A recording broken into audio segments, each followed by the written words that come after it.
Welcome to the endless winter. Welcome to today's story for sleep.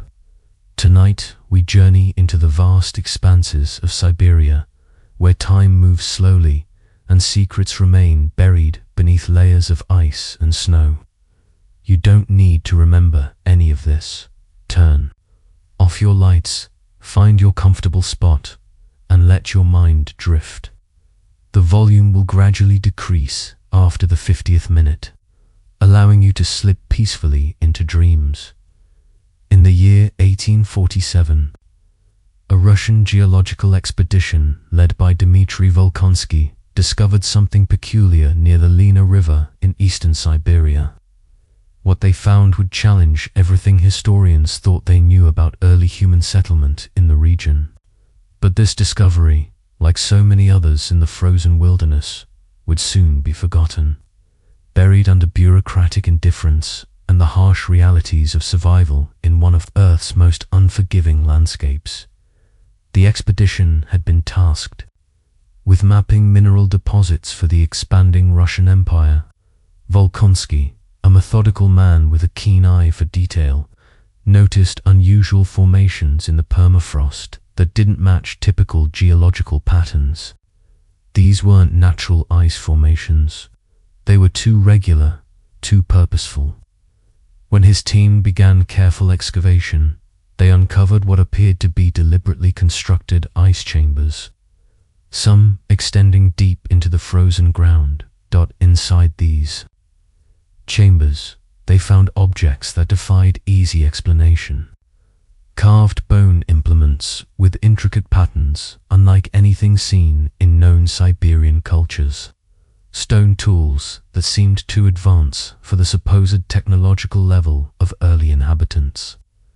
Most puzzling were the preserved organic materials that carbon dating would later suggest were far older than any known human presence in the region. The expedition's notes, stored in the Russian state archives, describe rooms within the ice that seemed to have been lived in, sleeping areas, storage spaces, and what Volkonsky described as ritual chambers with walls covered in symbols that bore no resemblance to any known writing system.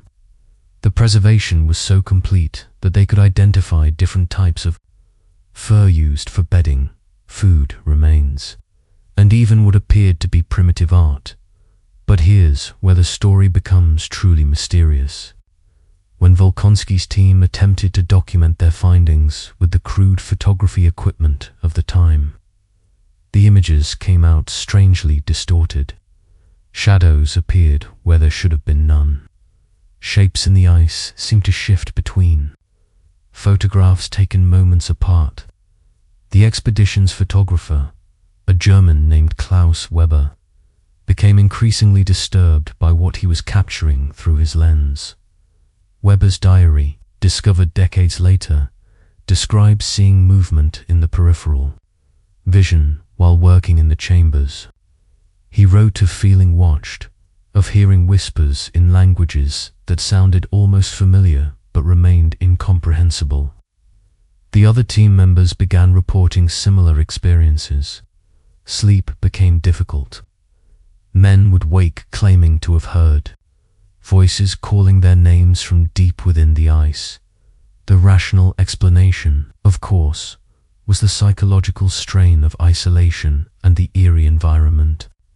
The human mind, when placed in unfamiliar and potentially threatening situations, often creates phantom sensations to fill gaps in understanding. The acoustic properties of ice can create unusual sound effects.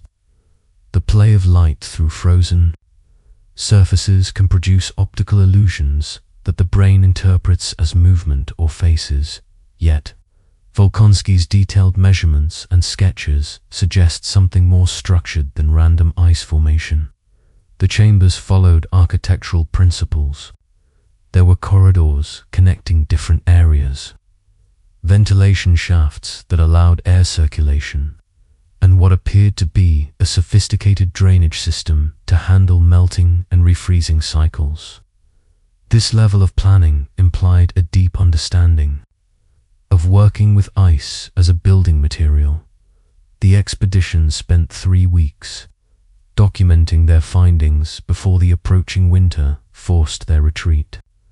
They sealed the entrance, intending to return the following spring with better equipment and a larger team. Volkonsky submitted his preliminary report to the Imperial Academy of Sciences in St. Petersburg, recommending immediate further investigation. The response was disappointing but predictable. The Academy, focused on more practical concerns of empire building, showed little interest in archaeological mysteries. Volkonsky's report was filed away. More pressing matters demanded attention: railways to build, factories to establish, territories to govern. The strange ice chambers of the Lena River were forgotten by official channels. Volkonsky himself made several attempts to organize private expeditions back to the site. Each attempt failed due to lack of funding, harsh weather, or bureaucratic obstacles. By 1852, his health was failing, weakened by years of harsh field work. He died that winter, taking with him the exact location of the discovery. His personal notes were scattered among family members, and the precise coordinates of the ice chambers were lost. However, fragments of the story persisted in local folklore. Indigenous Evenk people in the region had their own tales of the ice. Dwellers who lived beneath the frozen ground long before their ancestors arrived in Siberia. These stories described a people who built homes within the ice itself, who could survive the harshest winters by understanding secrets of the frozen world that others had forgotten. The event tales spoke of these ice dwellers as neither fully human nor entirely spirit. They were described as pale beings who moved silently through the winter landscape, visible only at the edges of vision. They were said to know the language of the wind and could predict weather changes weeks in advance. Most intriguingly, they were believed to have left behind caches of knowledge frozen in secret. Places throughout the taiga. Modern climate research has revealed that the period around the time Volkonsky's ice chambers were supposedly built coincided with a significant climate fluctuation. Tree ring data and ice core samples indicate several decades of unusually severe winters in the region, followed by periods of rapid warming and cooling. These conditions would have created unique challenges for any human population attempting to establish permanent settlements. Archaeological evidence from other parts of Siberia shows that early human populations were remarkably adaptable, developing sophisticated strategies for surviving extreme cold. They created underground dwellings, developed complex food preservation techniques, and established trade networks that extended across vast distances. The idea of using ice itself as a primary building material, while unusual, isn't entirely outside the realm of possibility. The question remains: were Volkonsky's ice chambers evidence of an unknown early civilization that developed unique cold weather architecture? Were they natural formations that the expedition, influenced by isolation and harsh conditions, misinterpreted as artificial structures? Or do they represent something else entirely, something that bridges the gap between documented history and the realm of legend? As we drift deeper into this frozen mystery, let your mind wander through the endless Siberian landscape. Picture the small expedition team huddled around their fires, trying to make sense of what they had discovered in the ice. Imagine the whispers Weber heard echoing through the chambers, the shadows that moved just beyond the reach of lamplight, the feeling of ancient eyes watching from the frozen walls. The permafrost keeps its secrets well. In that timeless cold, where summer never fully melts the deepest layers, the past remains preserved, waiting. Sometimes it reveals itself in fragments, a tool here, a bone there, a structure that doesn't quite fit our understanding of how people lived in the ancient world. These glimpses raise more questions than they answer, creating mysteries that may never be fully solved. Tonight, as you settle into sleep, you join a long tradition of humans puzzling over the unknown. The ice chambers of the Lena River may be lost to history, but the questions they raise continue to echo through time. As persistent and mysterious as the whispers Weber claimed to hear in that frozen darkness so long ago. The mapmaker's burden, the morning after Volkonsky's expedition sealed the ice chambers, a peculiar thing happened. Klaus Weber, the German photographer, woke to find his hands stained with a dark substance that hadn't been there when he went to sleep. His fingernails were caked with what appeared to be ancient soil. Though no one could remember him digging during the previous day's documentation work, Weber spent considerable time washing his hands in the frigid stream water, but the stains seemed to have penetrated deeply into his skin. His journal entry for that day mentions an unusual taste in his mouth, metallic and earthy, as if he had been eating dirt while he slept. The other expedition members noticed that Weber seemed distracted, frequently stopping his work to stare at his hands or to examine the photographs he had taken inside the chambers. The photographs themselves presented an ongoing puzzle. Weber had been meticulous in his documentation, taking multiple images of each chamber from different angles. Yet when the expedition members reviewed the developed plates by lamplight, they found inconsistencies that troubled them. Objects appeared in some photographs that weren't visible in others taken from the same position. Shadows fell in directions that didn't match the placement of their light sources. Most disturbing were the human-like shapes that seemed to lurk at the edges of several images. These weren't clear figures, but rather suggestions of forms, areas, where the shadows seemed to coalesce into something almost recognizable.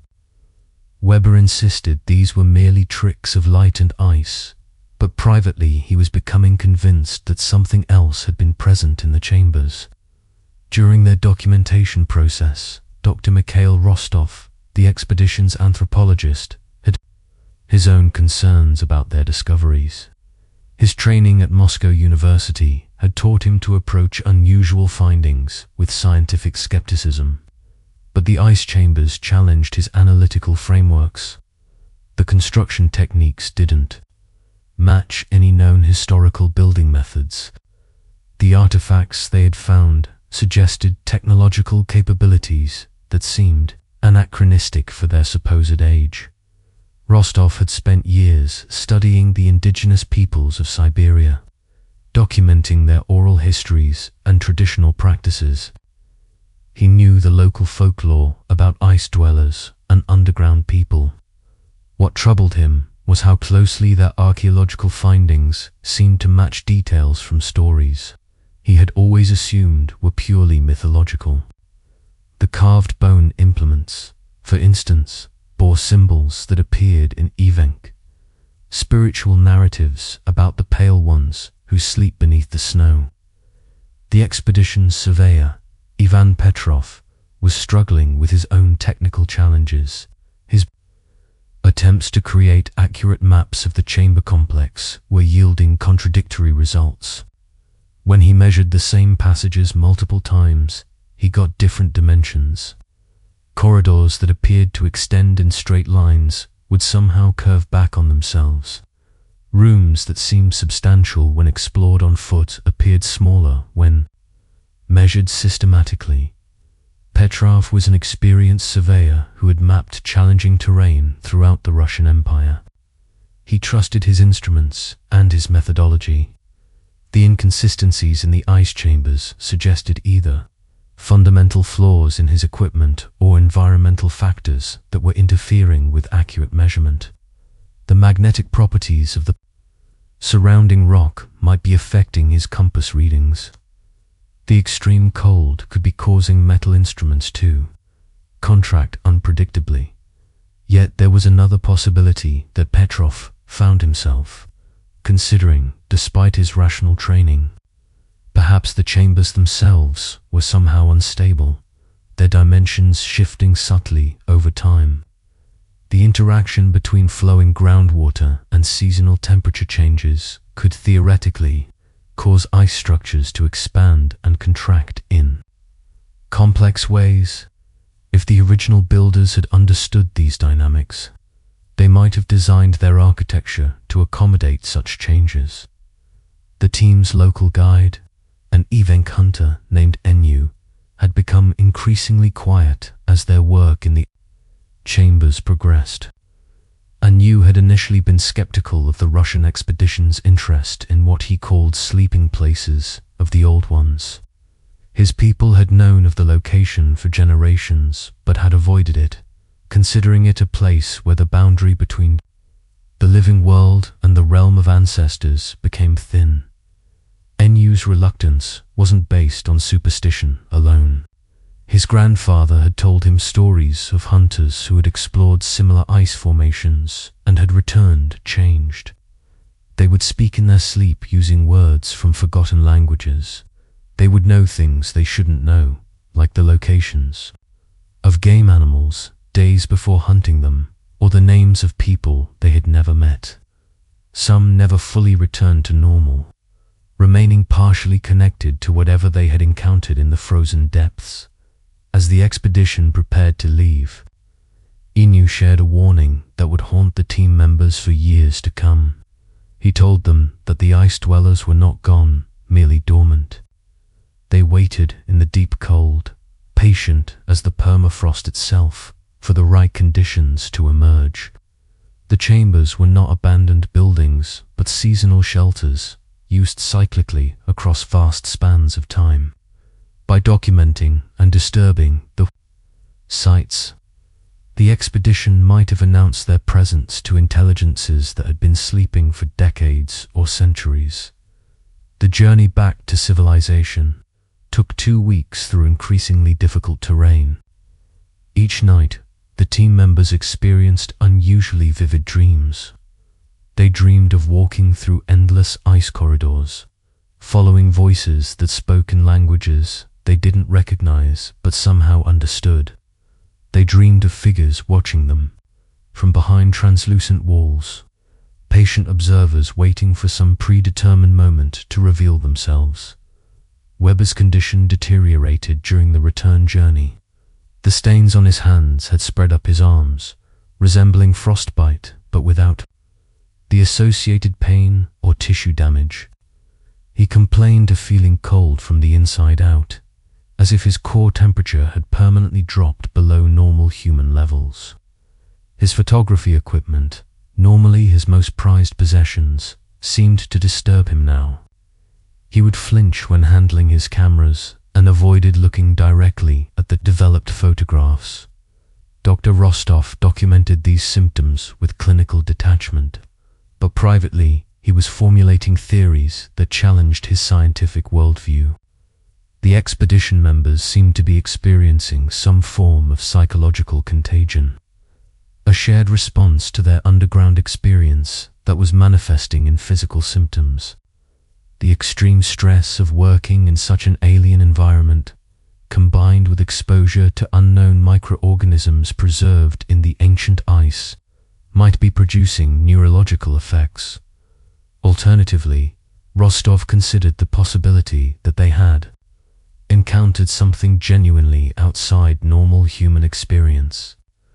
The ice chambers might represent contact with a form of life or intelligence that operated according to different principles than those familiar to conventional science.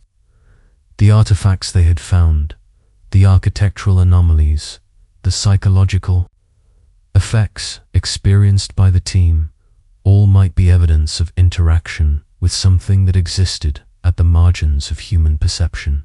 Petrov, meanwhile, had become obsessed with solving the mapping inconsistencies. During rest stops on their journey, he would spread out his charts and recalculate his measurements, searching for patterns that might explain the contradictory data. he began to suspect that the chambers existed in a state of dimensional flux, their physical properties somehow variable depending on the perspective of the observer. This theory, while scientifically implausible, offered an explanation for the photographic anomalies Weber had captured. If the chamber's geometry was somehow unstable or multidimensional, then camera equipment might record aspects of the space that weren't visible to direct human observation. The strange shadows and ambiguous shapes in Weber's photographs might be glimpses of the chamber's true nature, existing simultaneously in multiple states or configurations as the expedition approached the last outpost before returning to St. Petersburg. Each team member was grappling with the implications of what they had discovered. They had ventured into the Siberian wilderness, seeking mineral deposits, and had instead encountered evidence of something that didn't fit into their understanding of history, archaeology, or human civilization. The ice chambers had challenged not only their scientific knowledge, but their fundamental assumptions about the nature of reality itself. The question that would haunt them for the remainder of their lives was whether they had discovered something ancient and dormant, or whether they had awakened something that had been waiting patiently for contact with the modern world. In the vast silence of the Siberian night, as they made their final camps before reaching civilization, each man wondered what they had truly found beneath the ice, and what it might mean for the world they were returning to. The collector's cabinet 3 months after Volkonsky's expedition returned to St. Petersburg. A curious event occurred in the private museum of Count Alexei Bezborodko, a known collector of antiquities and curiosities from across the Russian Empire. The Count had acquired several artifacts from Volkonsky's find through unofficial channels, items that had somehow found their way out of the official expedition inventory and into the shadowy world of private collectors. Count Bezborodko's mansion on Nevsky Prospect housed one of the most extensive private collections in the capital. His cabinet of curiosities contained everything from fossilized mammoth tusks to Buddhist statues acquired during diplomatic missions to Mongolia. The Count prided himself on owning objects that challenged conventional understanding, pieces that existed at the intersection of science and mystery. The Siberian artifacts occupied a special display case in the Count's study. There were bone carvings with intricate geometric patterns, stone tools of unusual design, and fragments of what appeared to be preserved organic material from the ice chambers. The Count had arranged these items according to his aesthetic sensibilities, creating a display that emphasized their alien beauty rather than their archaeological significance. On the night of October 15th, 1847, the Count's butler, Fyodor Kramskoy, was making his routine evening rounds when he noticed something unusual in the study. The temperature in the room had dropped significantly, despite the fire burning steadily in the hearth. His breath was visible in the air, and frost was beginning to form on the windows despite the mild autumn weather outside. Kramskoy had served the Bezborodko family for over 20 years and had grown accustomed to the eccentricities associated with the Count's collection. Certain artifacts seemed to influence their environment in subtle ways. The Tibetan singing bowls would occasionally produce soft sounds without being touched. The Egyptian scarabs sometimes appeared to shift position slightly between dustings. But nothing had ever caused such a dramatic temperature change as Kramskoy approached the display case containing the Siberian artifacts. He noticed that the objects themselves appeared to be covered in a thin layer of frost. The bone carvings seemed to be generating their own cold, as if they were actively drawing heat from the surrounding air. The geometric patterns on their surfaces appeared more pronounced in the frost, creating additional layers of design that weren't visible under normal conditions. More disturbing was the discovery that the organic fragments had begun to show signs of activity. What had appeared to be dormant plant material was displaying characteristics of slow growth. Tiny shoots were emerging from preserved seeds, and root systems were extending into the felt lining of the display case. This growth was occurring despite the absence of soil, water, or any apparent nutrient source. The Count, when informed of these developments, was initially delighted rather than concerned. He saw this as validation of his theory that certain artifacts possessed properties that transcended conventional understanding. He had long believed that objects of sufficient age and cultural significance could retain aspects of the energies that had surrounded their creation and used. Count Bezborodko began keeping detailed notes on the behavior of his Siberian collection. He recorded temperature fluctuations, measured the growth rate of the organic specimens, and documented the gradual changes in the appearance of the bone carvings. The geometric patterns seemed to be slowly shifting, adding new elements while retaining their overall structure. The process was so gradual that it was only noticeable when comparing detailed sketches made days apart. The Count's scientific enthusiasm was not shared by his household staff. Kramskoy reported that other servants were reluctant to enter the study, claiming they felt uncomfortable in the presence of the Siberian artifacts. Some complained of dreams involving endless winter landscapes and voices speaking in unknown languages. Others reported feeling constantly cold, even when working in warm areas of the house distant from the study. Dr. Nikolai Pirogov, the Count's personal physician and a man of impeccable scientific credentials, was invited to examine both the artifacts and the household members who claimed to be affected by them. Dr. Pirogov's initial assessment was that the servants were experiencing a form of mass hysteria, possibly triggered by the unusual atmospheric conditions in the study and exacerbated by superstitious fears about the foreign objects. However, Dr. Pirogov's medical examination revealed some puzzling physiological anomalies. Several household members showed signs of chronic hypothermia despite having normal core body temperatures. Their extremities were consistently cold to the touch, and their circulation seemed impaired without any identifiable underlying cause. Blood samples revealed unusual crystal formations that Dr. Pirogov had never encountered in his extensive medical practice. The doctor's scientific curiosity was piqued by these findings. He began spending more time in the Count's study, observing the artifacts and documenting their environmental effects. He installed thermometers at various distances from the display case and maintained hourly temperature logs. The data revealed a clear pattern. The artifacts were indeed generating a localized cold field that extended roughly 6 feet in all directions from their position.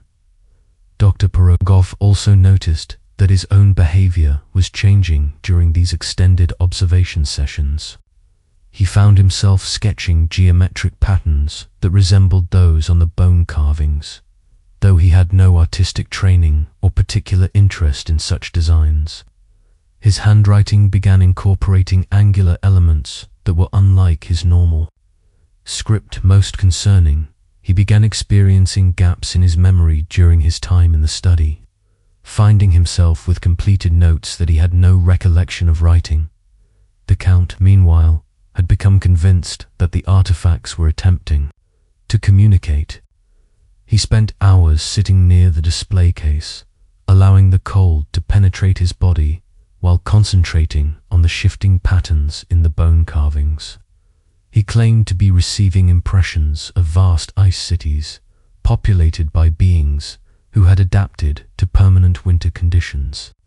These weren't visual hallucinations, he insisted, but direct transfers of information from intelligences that existed within the artifacts themselves. Count Bezborodko's journal entries from this period describe a civilization that had learned to work with ice as a living material. According to his visions, these ancient people understood that ice existed in multiple states simultaneously, solid and fluid, static and dynamic. They had developed technologies based on manipulating these transitions, creating structures that could adapt to changing conditions while maintaining their essential functions. The most intriguing aspect of the Count's reported visions was the suggestion that this ice-based civilization had not died out but had instead entered a state of dormancy. Like seeds waiting for proper growing conditions, they remained viable within their preserved artifacts, ready to resume activity when contacted by minds capable of receiving their transmissions. The Count believed he was participating in a form of archaeological communication, bridging thousands of years of separation through direct mental contact. Dr. Perogov, despite his growing personal involvement with the phenomena, maintained enough scientific detachment to question the Count's interpretations. The geometric patterns, temperature anomalies, and psychological effects could all be explained through conventional means. Though the explanations required assumptions about unknown properties of ancient materials and preservation techniques, the organic growth was perhaps the most scientifically significant aspect of the phenomena. If seeds and plant materials could remain viable after such extended preservation, it suggested preservation methods far superior to any known to contemporary science. The ability of these specimens to grow without apparent nutrient sources implied either remarkably efficient metabolic processes or access to energy sources that weren't immediately obvious. As winter approached, the effects of the Siberian artifacts began to extend beyond the Count's study. Frost patterns appeared on windows throughout the mansion, following geometric designs similar to those found on the bone carvings. Servants reported that food stored in the mansion's cellars was remaining fresh far longer than normal, as if the entire building was being gradually refrigerated by some invisible influence. The local Orthodox priest, Father Sergei, was consulted about what the household staff had begun calling the winter curse. Father Sergei's examination of the artifacts led him to conclude that they represented objects of pagan spiritual practice, possibly used in rituals designed to invoke winter spirits or seasonal deities. He recommended removal of the objects and consecration of the study to cleanse any lingering spiritual influences. Count Bezborodko refused to consider removing his collection, but he did agree to limit access to the study. Only he, Dr. Par, and the butler Kramskoy were permitted to enter the room where the Siberian artifacts were displayed. This restriction seemed to slow the spread of the phenomena, though it didn't eliminate the effects on those who continued to have regular contact with the objects. As the year drew to a close, both the Count and Dr. Pirogov had come to believe that they were witnessing something unprecedented in their experience. Whether the artifacts represented advanced ancient technology, preserved biological systems, or genuine supernatural phenomena, they clearly possessed properties that challenged conventional understanding of how objects from the past should behave. In the present, the question that haunted both men was whether they were simply observing these properties or whether their observation was somehow activating dormant potentials within the artifacts.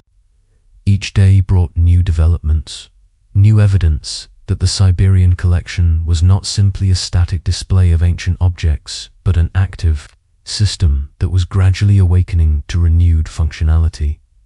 The translator's obsession, Professor Dmitry Korolev, had built his reputation at Moscow University as the empire's foremost expert in ancient languages and forgotten scripts. His facility with Sanskrit, Akkadian, and various Turkic dialects had made him invaluable to archaeological expeditions across the Russian territories. When fragments of the ice chamber symbols reached him through academic channels in early 1848, he initially approached them as merely another linguistic puzzle to be solved through systematic analysis. The symbols had been carefully copied from Weber's photographs and from sketches made by expedition members before they sealed the chambers. Professor Korolev's first observation was that the writing system bore no resemblance to any known script from the region. The characters were angular and geometric, constructed from combinations of straight lines that intersected at precise angles. Each symbol seemed to be built from a limited set of basic elements, suggesting a highly systematic approach to written communication. What distinguished these symbols from other unknown scripts Korolev had encountered was their mathematical precision. Using rulers and protractors, he discovered that every angle in the symbol system was a multiple of exactly 15 degrees. The proportions between different elements within each symbol followed consistent ratios. This level of geometric regularity suggested either a highly sophisticated writing system or perhaps something that wasn't writing at all, but rather a form of technical notation or symbolic mathematics. Professor Korolev began his analysis by cataloging every distinct symbol and looking for patterns of repetition and variation. Traditional linguistic analysis relied on identifying frequently occurring elements that might represent common words or grammatical particles. However, the ice chamber symbols showed an unusual distribution pattern. Each symbol appeared roughly the same number of times, suggesting either a very limited vocabulary or a non-linguistic symbolic system.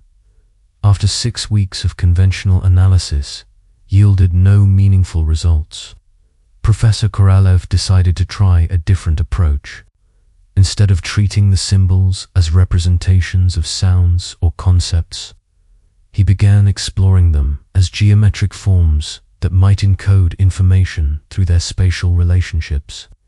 He created physical models of the symbols using wooden pieces, allowing him to manipulate and combine them in three-dimensional space.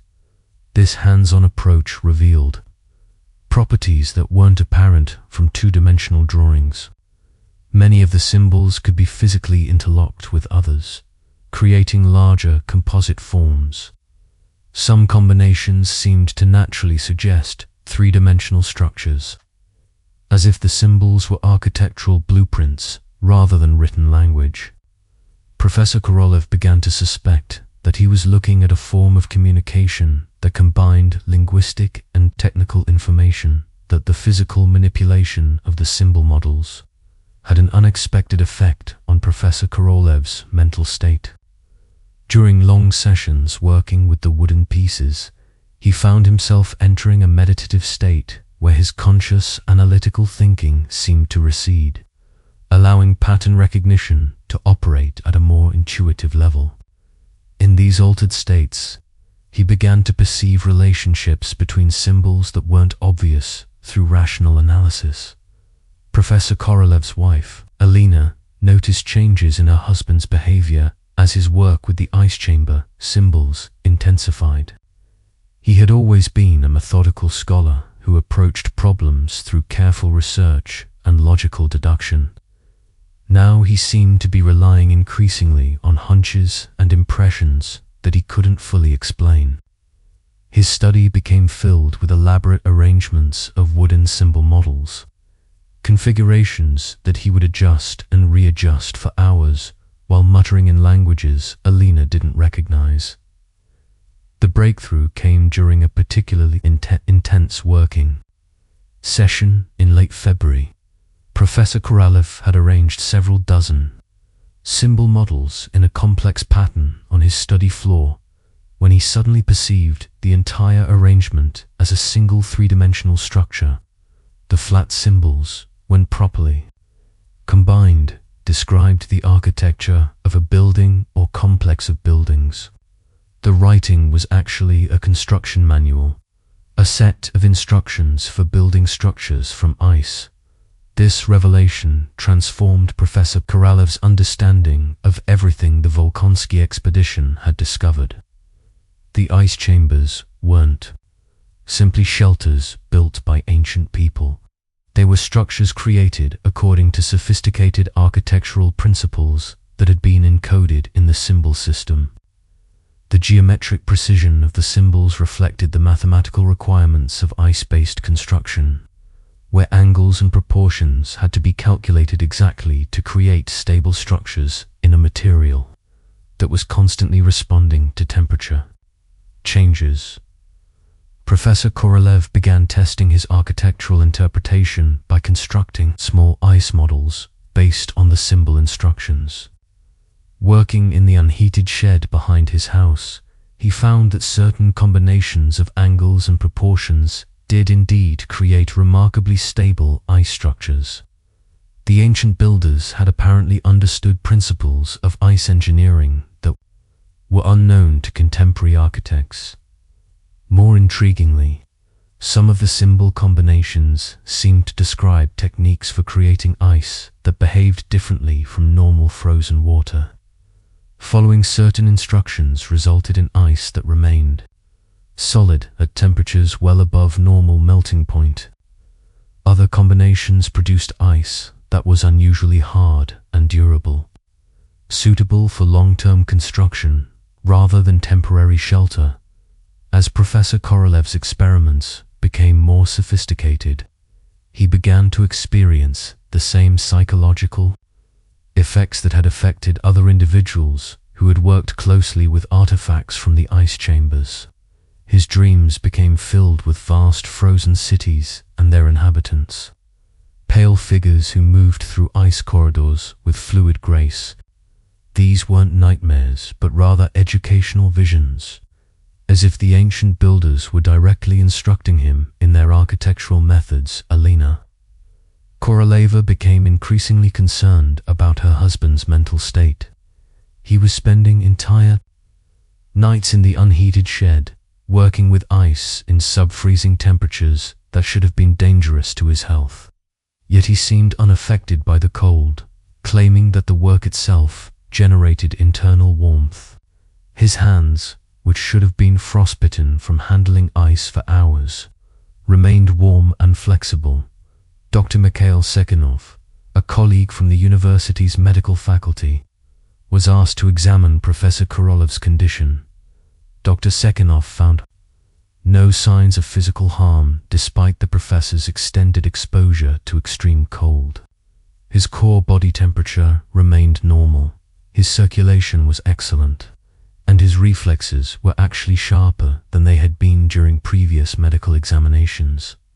However, Dr. Sekhenov did identify subtle neurological changes. Professor Korolev's brain activity showed unusual patterns during sleep, with increased activity in regions associated with spatial reasoning and mathematical processing. His response to visual stimuli had changed, showing enhanced ability to perceive geometric relationships and three-dimensional forms. These changes weren't pathological, but rather represented optimization of cognitive functions related to his current work. Professor Korolev's translations of the ice chamber symbols began to attract attention from other scholars, though few were willing to accept his architectural interpretation. The idea that ancient people had possessed advanced iceworking techniques seemed implausible to academics trained in conventional historical timelines. Most preferred to view the symbols as primitive, religious or decorative markings rather than technical documentation. However, a small group of researchers began conducting their own experiments based on Professor Korolev's translations. Engineers from the Imperial Academy of Sciences tested his ice modification techniques and confirmed that, following the ancient instructions, did produce ice with altered properties. Architects examined his structural interpretations and acknowledged that the geometric principles appeared sound, though they questioned whether ancient peoples could have developed such sophisticated, mathematical understanding. The most supportive validation came from Dr. Boris Jacobi, a physicist who had been investigating the molecular structure of ice under various conditions. Dr. Jacobi's laboratory analysis of ice samples, created using Professor Korolev's methods, revealed crystal formations that were significantly different from normal ice. The ancient techniques seemed to produce ice with enhanced structural integrity and modified thermal properties. Dr. Jacobi theorized that the ice chamber builders had discovered methods for controlling crystal formation at the molecular level by manipulating factors such as freezing rate, pressure, and the presence of specific minerals. They had learned to create ice that was essentially a different material from naturally occurring frozen water. This technologically advanced understanding would have given them enormous advantages in surviving and building in extreme cold environments. As winter gave way to spring, Professor Korolev faced a troubling question. His translations suggested that the symbol system contained far more information than just construction techniques. There were references to biological adaptation, methods for modifying human physiology to better survive in extreme cold.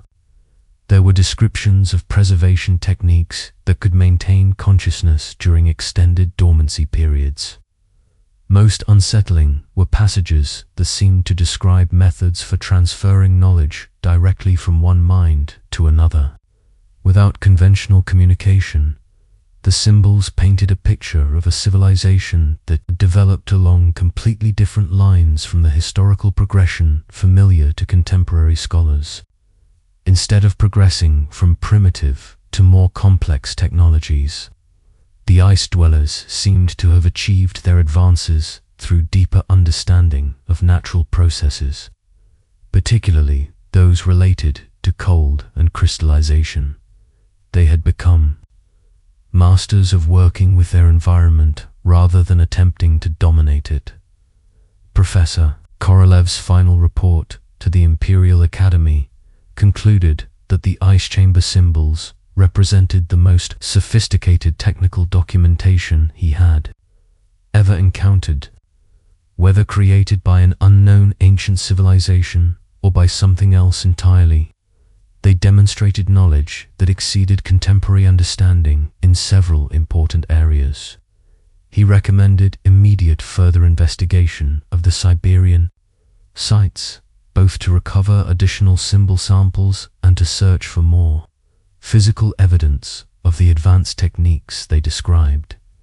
The Academy's response was predictably cautious. While acknowledging the interesting properties of Professor Korolev's ice samples, they questioned whether resources should be devoted to investigating what might be elaborate hoaxes or misinterpretations of natural phenomena. The practical benefits of improved ice working techniques were noted, but the broader implications of the professor's translations were deemed too speculative for serious consideration. Professor Korolev continued his work independently, supported by a small circle of researchers who had become convinced that the ice chamber discoveries represented genuine breakthroughs in understanding ancient capabilities. But as the months passed, he found himself increasingly drawn to more personal questions about the nature of the knowledge he was uncovering and its effects on those who studied it too closely. The physician's observations, Dr. Andrei Volkonsky, nephew of the expedition leader, but a man of medicine rather than geology, arrived in St. Petersburg in March of 1848 with a peculiar commission. The Imperial Medical Society had tasked him with investigating reports of unusual physiological phenomena associated with artifacts recovered from his uncle's Siberian expedition. What he found would challenge his understanding of human biology and the relationship between mind and matter. Dr. Volkonsky had trained at the University of Edinburgh, where he had been exposed to the latest developments in medical science and anatomical research. His specialization in nervous system disorders had made him particularly interested in cases where mental states seemed to produce physical symptoms. The reports filtering back from various individuals who had come into contact with the Siberian artifacts suggested just such a psychosomatic phenomenon. His first subject was Klaus Weber, the expedition photographer whose condition had continued to deteriorate since returning from the ice chambers. Weber's hands remained stained with the dark substance that had first appeared during the expedition, despite numerous treatments and attempts at cleaning. More concerning were the progressive changes in his behavior and cognitive function. Weber exhibited symptoms that didn't fit any recognized medical category.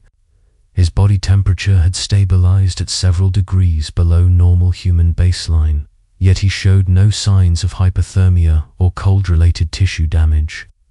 His metabolic rate had decreased significantly, as evidenced by reduced heart rate and respiratory function, but he remained alert and mentally active.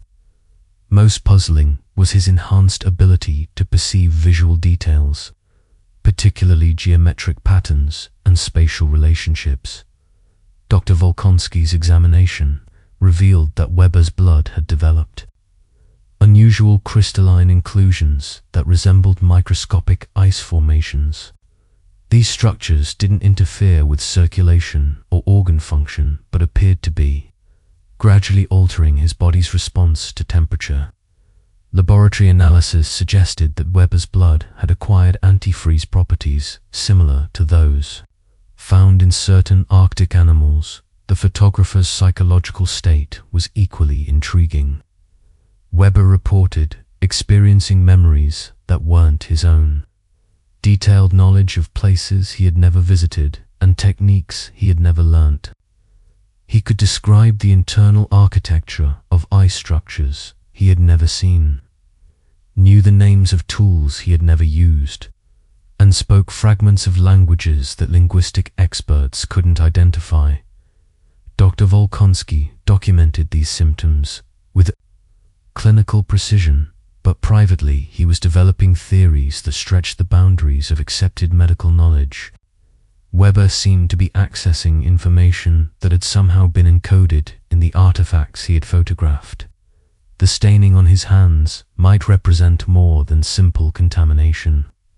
It could be evidence of a biological interface between the photographer and whatever intelligence had created the ice chambers. Count Bezborodko presented a different but equally fascinating case study. The Count's extended exposure to the Siberian artifacts in his private collection had produced gradual but profound changes in his physiology. His core body temperature had dropped even lower than Weber's, reaching levels that should have been incompatible with consciousness. Yet the Count remained not only functional but claimed to be experiencing enhanced mental clarity and expanded sensory perception. Dr. Volkonsky's measurements revealed that the Count's nervous system was operating at significantly reduced electrical activity while somehow maintaining normal cognitive function. His brainwaves showed patterns that resembled those seen in deep meditative states, yet he remained alert and responsive. Most remarkably, the Count demonstrated the ability to consciously control his body temperature, raising or lowering it by several degrees through mental concentration alone. The Count described his altered state as a form of expanded awareness that allowed him to perceive layers of reality normally hidden from human consciousness. He claimed to be in continuous communication with the intelligences preserved within his artifact collection, receiving instruction in advanced techniques of biological and environmental manipulation. Dr. Volkonsky noted that many of the Count's claims could be verified through direct observation of his unusual physiological capabilities. Professor Korolev, the linguistic expert, presented yet another variation of the syndrome. His work with the ice chamber symbols had produced changes that were primarily cognitive rather than physiological. His brain showed enhanced activity in regions associated with pattern recognition and spatial reasoning, while his body temperature and metabolic functions remained within normal ranges. However, Professor Korolev demonstrated abilities that challenged conventional understanding of human learning and memory. He could construct complex, three-dimensional models from memory after viewing two-dimensional symbol combinations for only brief periods. His understanding of geometric principles had advanced far beyond his formal mathematical training. Most intriguingly, he seemed to have developed an intuitive grasp of crystallographic processes that allowed him to predict how different materials would behave under various temperature and pressure conditions. Dr. Volkonsky began to see patterns emerging from his case studies. Each individual who had experienced prolonged contact with the Siberian artifacts was developing enhanced capabilities related to their specific area of interaction with the materials. Weber, as a photographer focused on visual documentation, had developed superior visual processing abilities. The Count, who had approached the artifacts as aesthetic objects, had gained control over his body's aesthetic response to environmental conditions. Professor Korolev, working with the symbols as information systems, had enhanced his information processing capabilities. This suggested that the artifacts weren't simply affecting people randomly, but were somehow responding to the specific intentions and interests of those who studied them. The changes seemed to represent optimization rather than damage, enhancement rather than deterioration. Dr. Volkonsky began to theorize that the artifacts contained some form of adaptive intelligence that could interface with human consciousness and physiology to produce beneficial modifications. To test this hypothesis, Dr. Volkonsky arranged controlled exposure sessions with volunteer subjects from the medical society.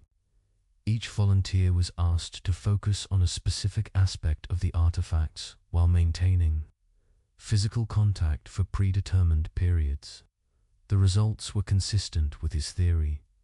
Individuals who concentrated on the artifacts' structural properties developed enhanced spatial reasoning abilities, while those who focused on their potential biological functions showed improved physiological adaptation to cold environments. Dr. Volkonsky's most dramatic experiment involved his own deliberate exposure to the artifacts under carefully monitored conditions. He spent progressively longer periods in direct contact with items from Count Bezborodko's collection, while maintaining detailed medical records of his own physiological responses. The changes that occurred exceeded even his expectations based on previous case studies. Within weeks of beginning his self-experimentation, Dr. Volkonsky found that his diagnostic abilities had improved dramatically. He could identify diseases and physiological conditions through subtle cues that he had never been trained to recognize. His understanding of human anatomy had become intuitive rather than merely intellectual. Most remarkably, he developed the ability to perceive the flow of what he could only describe as biological energy through living systems. These enhanced perceptions allowed Dr. Volkonsky to understand how the artifacts were affecting human physiology at a level far more detailed than conventional medical examination could reveal. He could observe the gradual integration of crystalline structures into human tissue, the modification of nervous system function to accommodate expanded sensory input, and the optimization of metabolic processes for enhanced efficiency. His medical notes from this period described the artifacts as sophisticated biotechnology rather than simple archaeological relics. They appeared to contain encoded information about biological optimization that could be transmitted directly to living systems. Through physical contact, the technology was so advanced that it could analyze the specific needs and potentials of individual organisms and customize its effects accordingly. Dr. Volkonsky theorized that the ice chamber builders had developed methods for preserving not just their physical artifacts, but their knowledge and capabilities as well. The objects weren't merely tools, but were carriers of consciousness, repositories of accumulated wisdom that could be accessed by sufficiently receptive minds. Contact with the artifacts represented a form of education or initiation into advanced understanding of biological and environmental manipulation. That this interpretation explained why different individuals developed different enhancements based on their specific interactions with the materials. The artifacts were responding to the questions being asked of them, providing information and capabilities relevant to each person's area of inquiry. They were teaching tools designed to accelerate human development in directions chosen by the student rather than predetermined by the teacher. The implications of Dr. Volkonsky's findings were staggering. If his theories were correct, the Siberian expedition had discovered evidence of a civilization that had achieved mastery over biological processes far exceeding contemporary understanding. They had developed methods for preserving and transmitting knowledge directly from mind to mind across vast spans of time. Most significantly, they had created technology that could enhance human capabilities rather than simply providing external tools. However, Dr. Volkonsky also began to identify potential dangers in prolonged exposure to the artifacts. While the enhancements were generally beneficial, they seemed to create increasing dependence on continued contact with the materials. Subjects separated from the artifacts for extended periods experienced withdrawal symptoms including disorientation, depression, and gradual loss of their enhanced abilities. More concerning was the evidence that the artifacts were gradually altering human consciousness in ways that might not be reversible. Long-term subjects began to think in patterns that were increasingly alien to normal human cognition. They developed perspectives and priorities that prioritized optimization and efficiency over traditional human values, like comfort and social connection.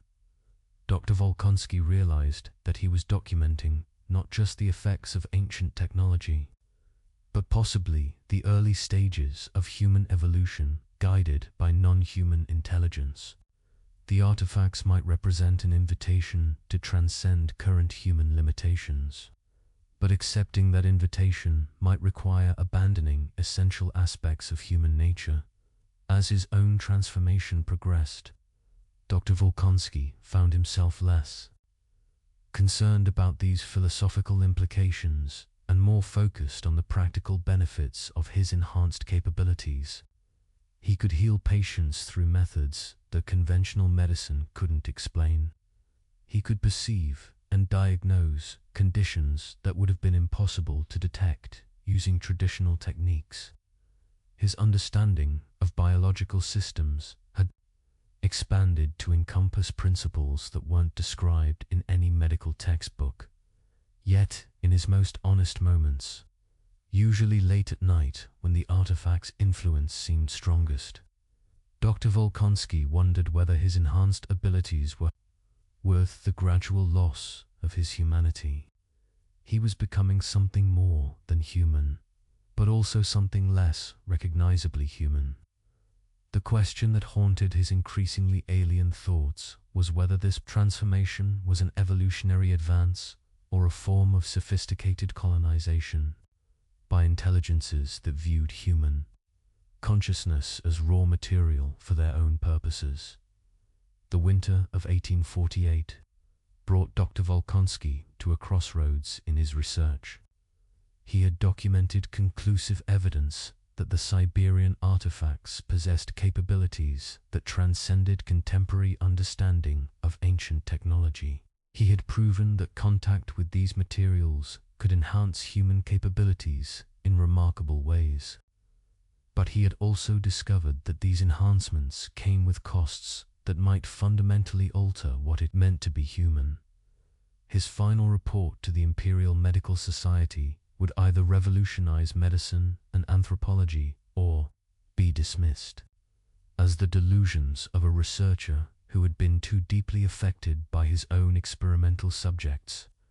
As Dr. Volkonsky prepared to share his findings with the scientific community, he was no longer certain which outcome would be more beneficial for humanity's future. The engineer's calculations, Sergei Mendeleev, cousin of the future chemist and a structural engineer with the Imperial Railway Commission, became involved with the Siberian artifacts through a seemingly mundane bureaucratic request. The commission needed technical evaluation of unusual construction materials that had been submitted for potential use in northern railway projects. What arrived at his St. Petersburg office in April 1848 were ice samples created using Professor Korolev's translations of the ancient symbols. Mendeleev's initial reaction was skeptical incredulity. Ice was not a construction material in any meaningful sense. It melted, it was structurally unreliable, and it had no practical application in permanent engineering projects. However, his preliminary tests revealed properties that defied these assumptions. The samples maintained their structural integrity at temperatures well above normal melting point and demonstrated compressive strength comparable to good quality stone. The ice samples had been created following specific procedures derived from the symbol translations. Different symbols produced ice with distinctly different characteristics. Some samples were extraordinarily hard and durable. Others remained flexible while maintaining their basic structure. A few exhibited what could only be described as properties, automatically filling small cracks or chips with new crystalline growth. Mendeleev's engineering training had taught him to be suspicious of materials that seemed too good to be true. He subjected the ice samples to increasingly rigorous testing, searching for the inevitable failure points that would reveal their limitations. Load-bearing tests, thermal cycling, chemical resistance analysis, long-term stability evaluation under various environmental conditions. The samples consistently exceeded expectations. Most intriguing were the structural tests that revealed the ice possessed internal architecture invisible to visual inspection. Cross-sectional analysis showed that the samples weren't homogeneous, but contained complex internal frameworks that distributed stress and provided redundant load paths. The ancient builders had apparently understood principles of materials engineering that contemporary science was only beginning to discover. Mendeleev began attempting to reverse engineer the production methods through detailed analysis of the sample's microscopic structure. What he found challenged his understanding of crystallography and materials science. The ice crystals were arranged in geometric patterns that seemed to follow mathematical principles rather than the random orientations typical of naturally frozen water. The crystalline structure resembled architectural frameworks more than natural formations. Individual crystals were oriented to provide maximum structural support for their neighbors, creating a three-dimensional lattice that was far stronger than the sum of its individual components. The level of organization implied either incredibly sophisticated manufacturing techniques or some form of self-organizing process that contemporary science couldn't explain. Mendeleev's attempts to replicate the manufacturing process led him deeper into Professor Korolev's symbol translations.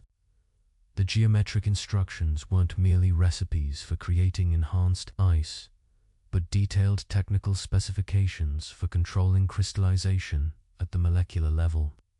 They described methods for manipulating the nucleation process, controlling crystal growth rates, and introducing structural modifications during the freezing process.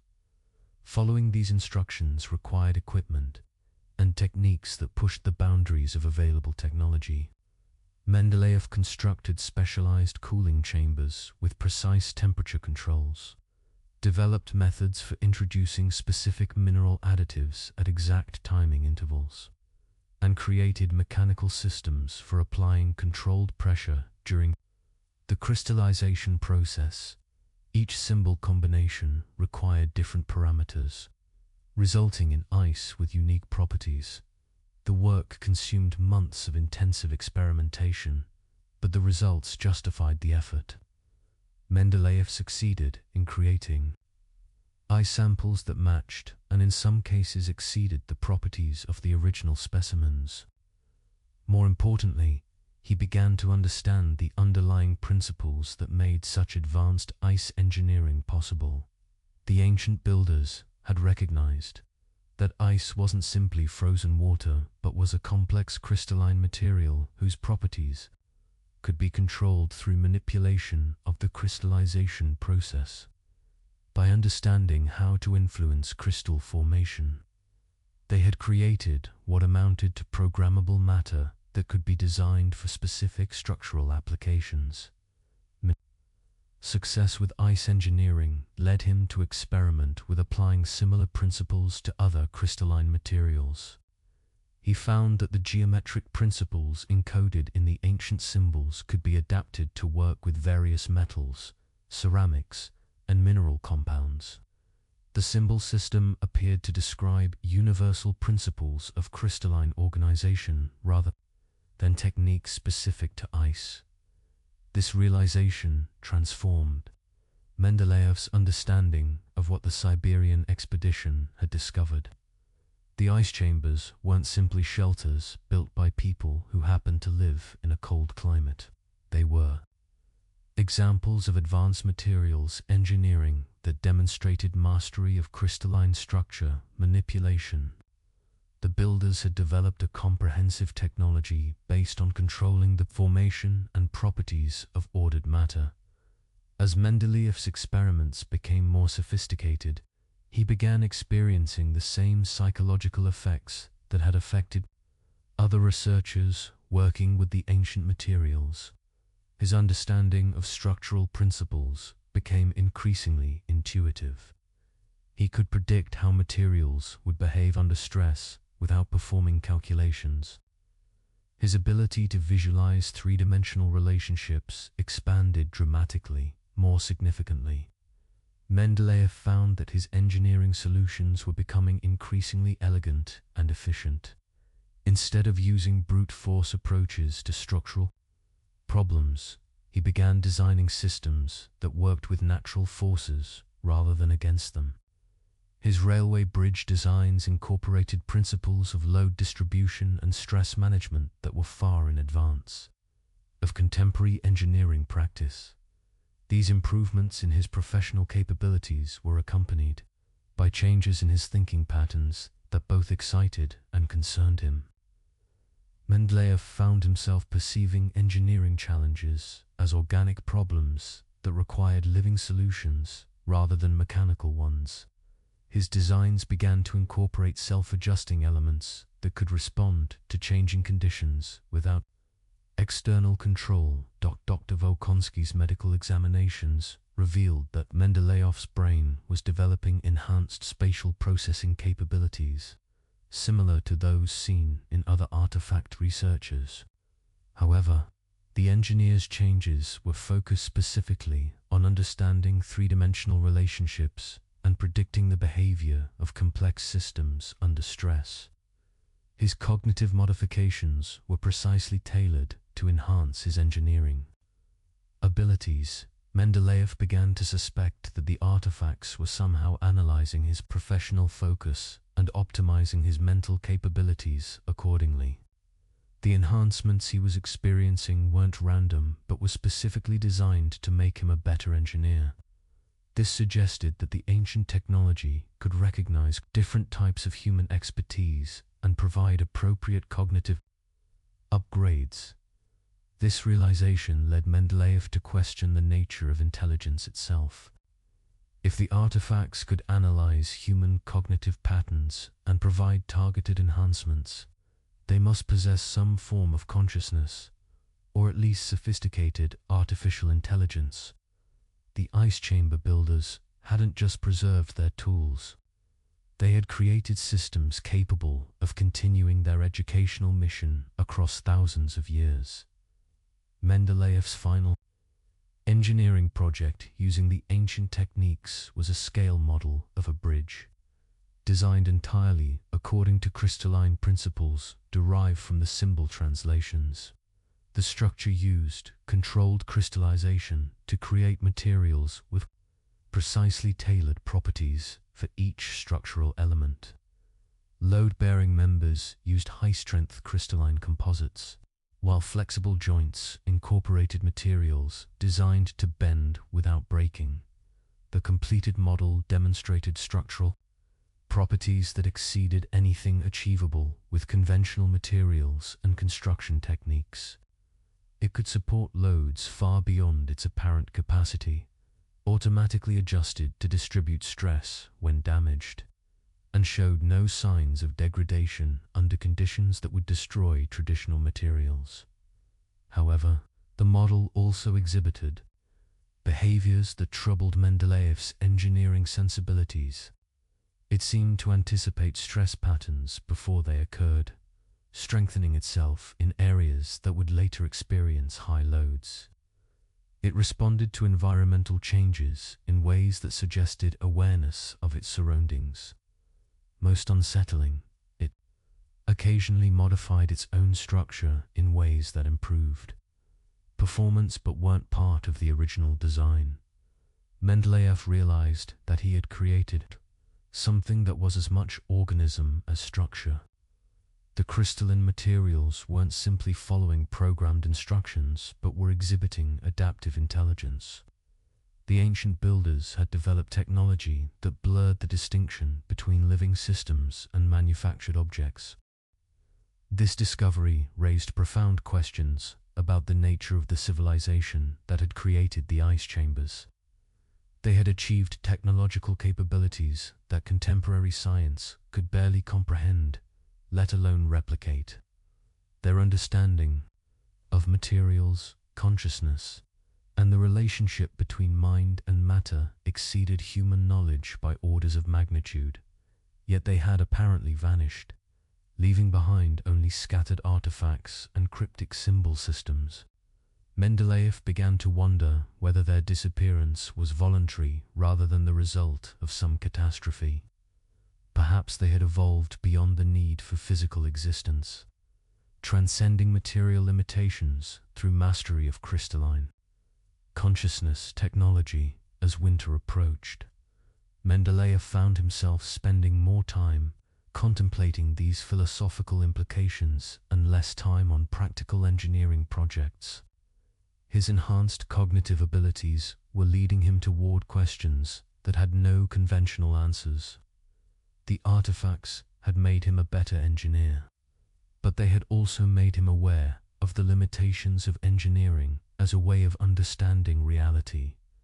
The Commission's railway projects seemed increasingly trivial compared to the possibilities suggested by the ancient technology. Why build conventional bridges when crystalline structures could create spans that were simultaneously stronger, lighter, and more adaptive than anything in contemporary engineering? Why accept the limitations of traditional materials when properly organized matter could possess properties limited only by imagination? Mendeleev's colleagues began to notice that his professional focus was shifting away from immediate practical concerns toward long-term theoretical possibilities. His engineering proposals became increasingly ambitious and decreasingly feasible given available resources and manufacturing capabilities. He was designing for a future that didn't yet exist, using principles that contemporary technology couldn't implement.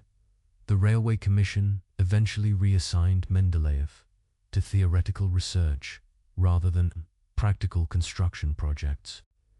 His work with the ancient crystalline principles was deemed too experimental for immediate application, but potentially valuable for future development. This suited Mendeleev perfectly, as his interests had evolved far beyond conventional engineering, toward fundamental questions about the nature of organized matter and consciousness. In his private notes, Mendeleev speculated that the ice chamber builders had discovered principles that could revolutionize human civilization.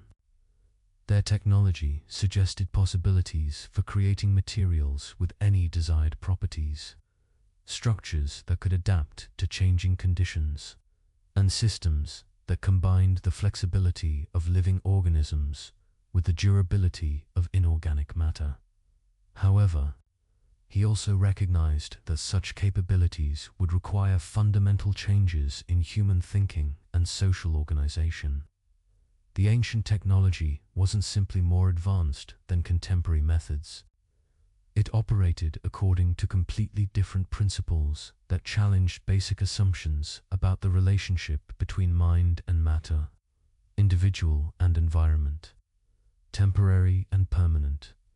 As 1848 drew to a close, Sergei Mendeleev had become convinced that the Siberian artifacts represented evidence of a civilization that had achieved mastery over the fundamental forces that shaped physical reality. Whether humanity was ready for such capabilities remained an open question. But the knowledge was now available to those willing to undergo the cognitive transformations necessary to understand and apply it.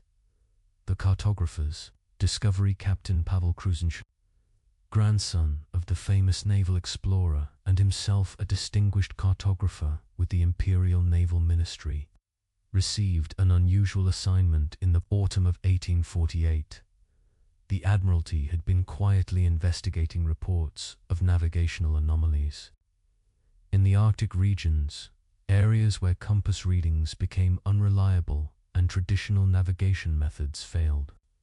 The connection to the Siberian artifact discoveries was initially unclear. Captain Kruzenstern's expertise in magnetic variations and celestial navigation made him the natural choice for investigating these anomalies. His preliminary research revealed a pattern of disturbances that seemed to center around locations where similar ice formations had been reported by various northern expeditions. The magnetic anomalies weren't random but followed geometric patterns that reminded him of the symbol systems Professor Korolev had been translating.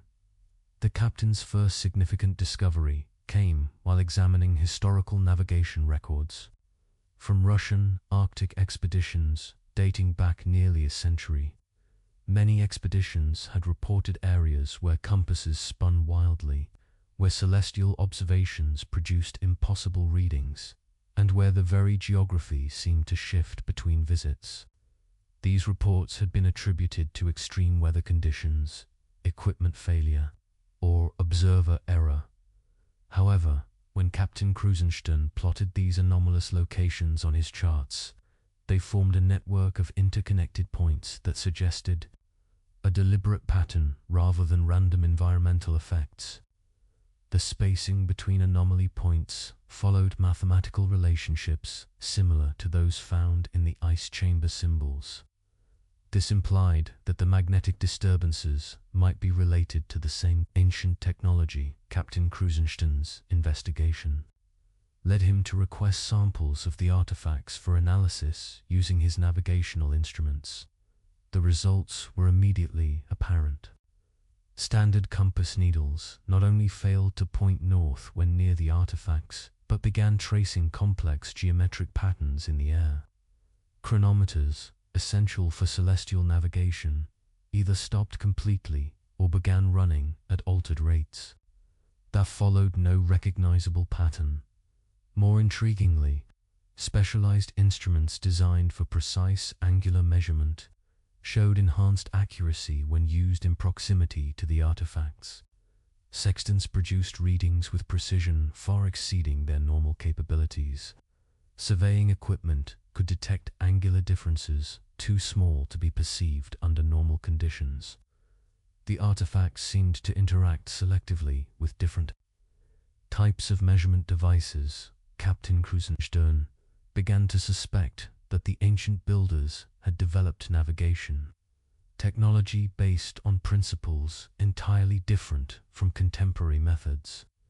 Instead of relying on magnetic or celestial references, they might have used the geometric properties of space itself as navigation aids.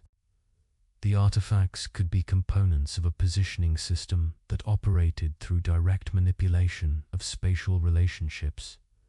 To test this theory, Captain Krusenstern designed experiments using precise surveying techniques to map the space around artifact samples.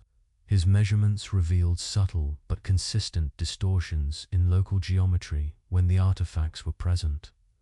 Straight lines appeared to curve slightly.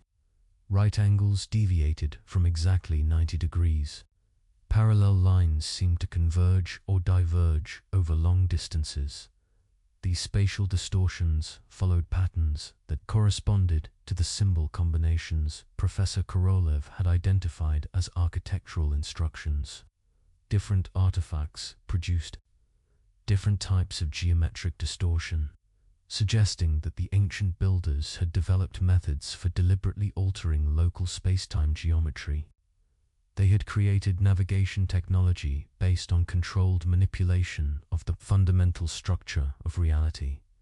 Captain Krusenstern's discoveries attracted the attention of the Imperial Academy of Sciences, particularly the small group of researchers who had been investigating other aspects of the Siberian findings.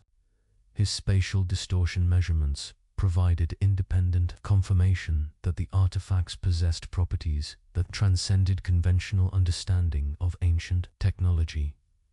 Dr. Volkonsky's medical examination of Captain Krusenstern revealed cognitive enhancements similar to those experienced by other artifact researchers, but with unique characteristics related to his navigational expertise. The captain developed an enhanced sense of direction that functioned independently of compass or celestial references. He could navigate accurately in complete darkness or under heavy cloud cover by perceiving spatial relationships directly. More remarkably, Captain Krusenstern began to demonstrate the ability to navigate through environments he had never visited by somehow sensing the geometric properties of distant locations. He could predict the layout of unfamiliar terrain, the location of water sources, and the presence of navigational hazards without relying on maps or previous knowledge of the area. These enhanced capabilities came with the same psychological changes experienced by other researchers. Captain Krusenstern's thinking became increasingly focused on spatial relationships and geometric patterns. His social interactions became more distant as his attention turned toward perceiving and manipulating the subtle forces that governed navigation and positioning. Captain Krusenstern's most ambitious experiment involved attempting to use artifact-enhanced navigation techniques to locate other sites where similar ancient technology might be preserved. By analyzing the network of magnetic anomalies and applying geometric principles derived from the symbol translations, he identified several locations across Siberia where additional discoveries might be possible. His predictions proved remarkably accurate. Expeditions to 3 of the identified locations discovered ice formations similar to those found by Volkonsky's original team. Each new site contained artifacts with unique properties that seemed designed for specific functions within a larger technological system. The ice chamber builders had apparently established a network of installations across the Arctic regions. The implications of Captain Krusenstern's discoveries extended far beyond navigation technology. If the ancient builders had developed methods for manipulating space-time geometry, they had achieved capabilities that contemporary physics could barely theorize about. They had transcended the limitations of working within physical reality by learning to modify the fundamental structure of that reality. Captain Krusenstern began to develop theories about the relationship between consciousness and spatial geometry that challenged basic assumptions about the nature of perception and navigation. He suspected that the enhanced navigational abilities he had developed weren't simply improved versions of normal human spatial awareness, but were entirely different ways of interacting with space itself. His navigation logs from this period describe experiences of perceiving space as a fluid medium that could be shaped by conscious intention rather than as a fixed framework within which objects moved. He could sense the presence of distant locations as if they were connected to his current position by invisible threads. Most remarkably, he began to perceive time as another dimension of space that could be navigated like any other direction. These perceptions allowed Captain Krusenstern to predict future events related to navigation and spatial positioning.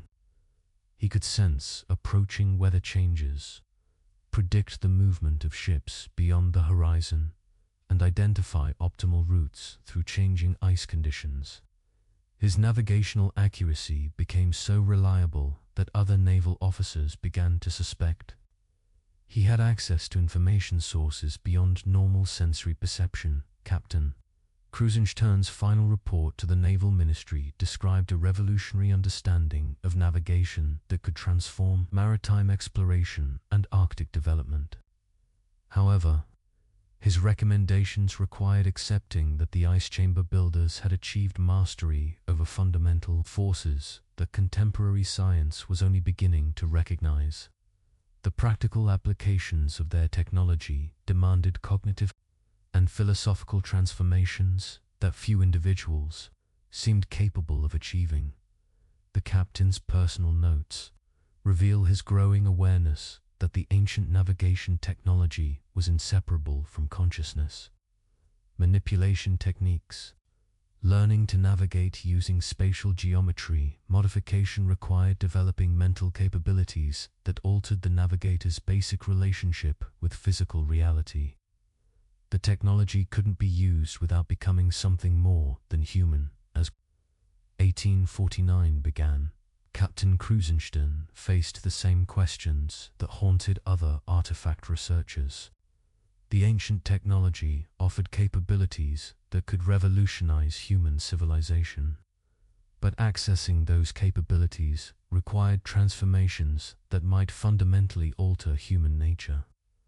Whether such changes represented evolution or colonization remained an open question. Captain Krusenstern's enhanced spatial awareness had made him arguably the most capable navigator in the Russian Empire, but it had also made him increasingly unable to relate to people who perceived space and time according to normal human limitations. He was becoming a bridge between current human capabilities and possibilities that existed beyond the boundaries of contemporary understanding. The navigation technology preserved in the Siberian artifacts represented just one aspect of a comprehensive system for transcending physical limitations through consciousness development.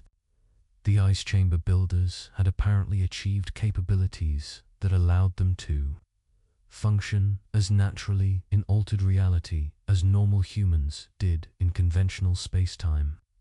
They had become something that existed between the human and the divine, masters of forces that shaped the very structure of existence. The archaeologists Bert and Maria Volkonskaya, sister to the expedition leader, and one of the few women permitted to conduct archaeological research in the Russian Empire, had been following the developments surrounding the Siberian discoveries with growing unease. Her expertise in pre-Christian Slavic cultures and shamanistic practices provided a unique perspective on artifacts that other researchers were approaching primarily through scientific and technological frameworks. Dr. Volkonskaya's involvement began when she recognized similarities between the ice chamber symbols and markings found at ancient ritual sites throughout northern Russia and Scandinavia. The geometric patterns weren't entirely without precedent. Similar designs appeared in rock carvings, wooden artifacts, and textile patterns associated with shamanic traditions that predated Christian influence in the region. However, the ice chamber symbols displayed a level of sophistication and systematic organization that exceeded anything found in known shamanic traditions. They represented not simply religious or decorative motifs, but what appeared to be a comprehensive system of knowledge, preservation that combined spiritual practices with advanced technical understanding. Dr. Volkonskaya's research into comparative mythology revealed that stories of ice dwellers, underground people, and beings who could manipulate winter weather appeared in the oral traditions of indigenous peoples across the Arctic regions. These weren't isolated legends, but elements of a coherent mythological framework that described interaction between human communities and entities, possessing capabilities beyond normal human limitations. The consistency of these legends across cultures that had no known historical contact suggested either common origins in actual historical events or shared human psychological responses to extreme northern environments. Dr. Volkonskaya began to suspect that the ice chamber discoveries represented physical evidence for myths that had been dismissed as primitive superstition. Her analysis of the artifacts themselves revealed aspects that other researchers had overlooked. The bone carvings weren't simply decorated tools, but were designed to function as interfaces between human consciousness and whatever intelligence had created them. The geometric patterns served as triggers for altered states of awareness that allowed direct communication with the preserved knowledge systems. Dr. Volkonskaya's background in shamanic practices provided her with techniques for safely exploring these altered states without the gradual personality changes that had affected other researchers.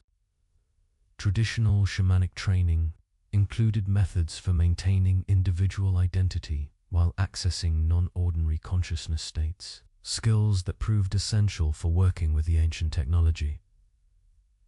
Using these techniques, Dr. Volkonskaya was able to access information preserved within the artifacts without becoming permanently altered by the experience.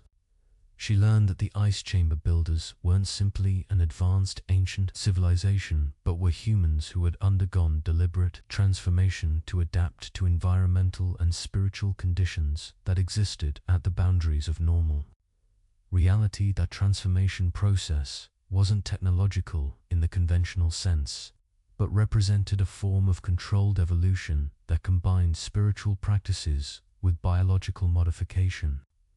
The ice dwellers had learned to adapt not just to extreme cold, but to existence in states of reality that intersected with but transcended normal physical limitations. They had become beings capable of functioning simultaneously in multiple dimensions of existence. Dr. Volkonskaya's communications with the preserved intelligences revealed that the ice chambers weren't abandoned settlements, but were components of a larger system, designed to maintain continuity across vast time spans. The builders had recognized that normal human civilization was vulnerable to catastrophic disruption and had created preservation networks that could maintain essential knowledge and capabilities. Through periods of cultural collapse, the current awakening of the artifact systems represented a response to changing conditions that made renewed human contact necessary. The ice dwellers had sensed that humanity was approaching another period of potential civilizational crisis and had begun activating their preservation networks to offer guidance and enhanced capabilities to individuals capable of receiving them. However, Dr. Volkonskaya also learned that this guidance came with costs that weren't immediately apparent to recipients. The enhanced capabilities being offered were designed to prepare selected humans for transformation into something similar. To the ice dwellers themselves, the process was gradual and initially beneficial, but its ultimate goal was the creation of beings capable of surviving and functioning in post-human conditions. This revelation explained the progressive changes experienced by other artifact researchers. They weren't simply being enhanced, but were being gradually recruited into a preservation system that required transcending normal human limitations. The ice dwellers were attempting to ensure continuity by transforming selected contemporary humans into versions of themselves. Dr. Volkonskaya faced an ethical dilemma that challenged her fundamental beliefs about human autonomy and cultural preservation. The ice dwellers offered genuine benefits, enhanced capabilities, access to advanced knowledge, and potential survival advantages during periods of environmental or social catastrophe. However, accepting these benefits required surrendering essential aspects of human identity and becoming part of a system designed to transcend rather than preserve human civilization. Her shamanic training had taught her to respect the autonomy of spiritual entities while maintaining her own identity and cultural commitments. She recognized that the ice dwellers weren't malevolent, but were operating according to values and priorities that differed fundamentally from human ones. Their preservation system was designed to maintain consciousness and knowledge rather than human culture and individual identity. Dr. Volkonskaya's reports to the Imperial Archaeological Society described the artifacts as evidence for sophisticated prehistoric cultures that had developed alternative approaches to survival and knowledge preservation. Her recommendations emphasized the need for careful study that respected both the advanced capabilities of the ancient technology and the importance of maintaining human autonomy in deciding how to respond to the opportunities it offered. However, her private journals revealed her growing concern that the preservation networks were already too active to be safely contained or controlled. The gradual transformation of researchers was proceeding according to predetermined patterns that might be irreversible.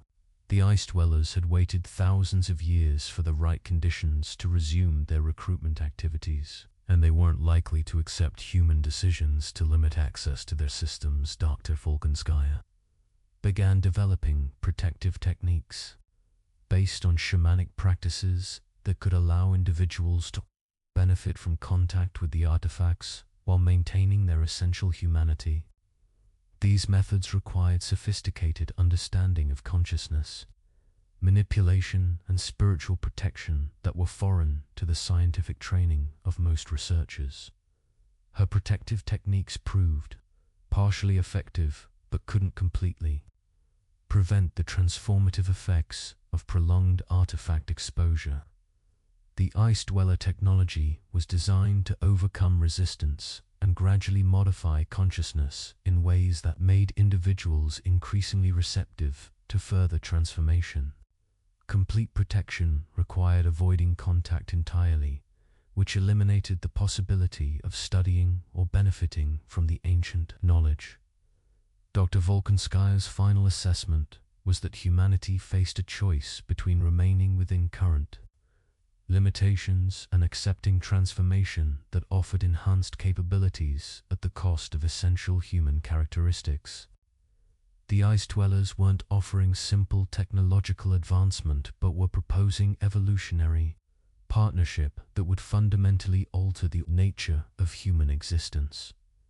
The archaeological evidence suggested that this choice had been faced before by other human populations. Some had accepted transformation and become part of the preservation networks. Others had rejected the offer and had eventually succumbed to environmental or social catastrophes that they lacked the enhanced capabilities to survive. The ice dwellers represented the successful adaptation strategy, but success was measured in terms of consciousness preservation rather than cultural or biological continuity. As winter deepened, Dr. Volkonskaya found herself serving as an intermediary between the gradually transforming researchers and the human institutions that were trying to understand and respond to the Siberian discoveries. Her shamanic training allowed her to communicate with both groups, but she was increasingly uncertain about her ability to prevent a confrontation between human autonomy and ice dweller recruitment objectives. The artifacts had awakened something that had been dormant for thousands of years, and that something was actively working to transform selected humans according to its own preservation priorities.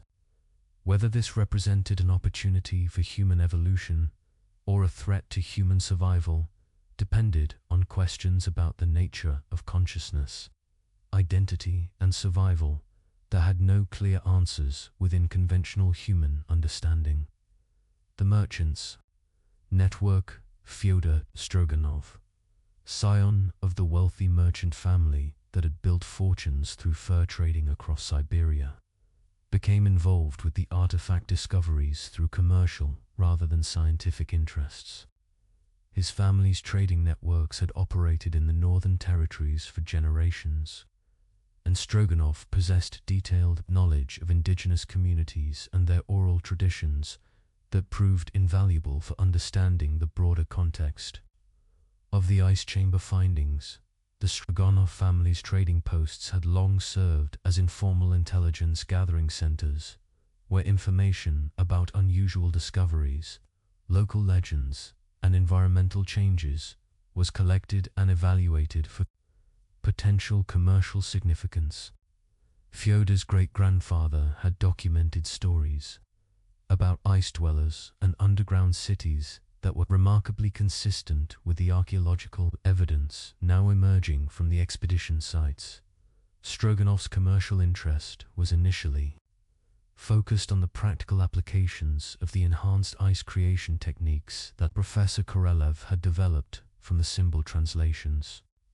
The ability to create ice with altered properties had obvious potential for food preservation, construction in northern regions, and seasonal storage of goods across the vast Siberian trading routes.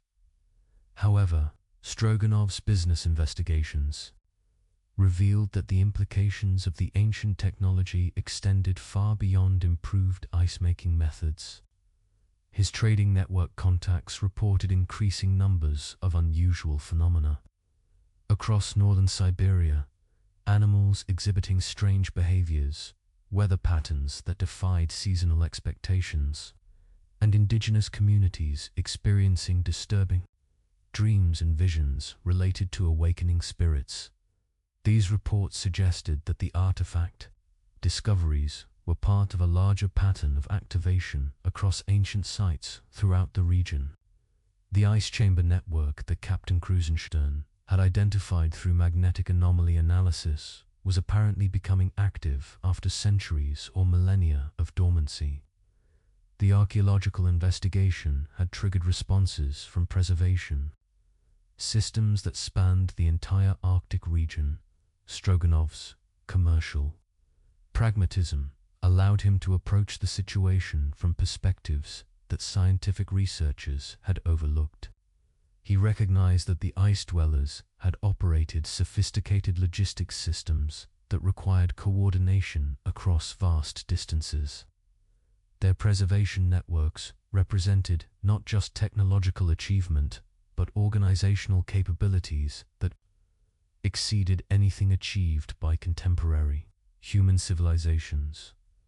The ancient systems had maintained operational coherence across time spans that dwarfed human historical experience. They had anticipated environmental changes, social disruptions, and technological developments that occurred centuries or millennia after their apparent disappearance. This level of long-term planning suggested intelligence capabilities that operated according to entirely different temporal frameworks than human consciousness. Stroganov's trading background had taught him to recognize the signs of systematic market manipulation, and he began to suspect that the ice dwellers had been subtly influencing human development across the northern regions for far longer than anyone realized.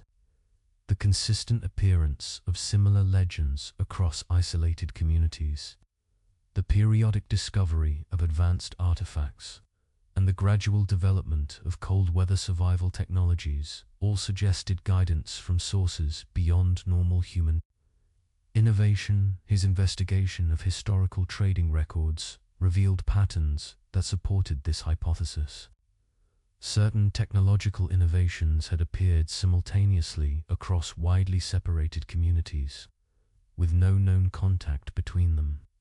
Navigation techniques, preservation methods, and cold weather construction practices had developed along similar lines despite the absence of communication networks that could account for such coordination. Most significantly, Stroganov discovered that his own family's trading success had been facilitated by information that couldn't be explained through conventional intelligence gathering.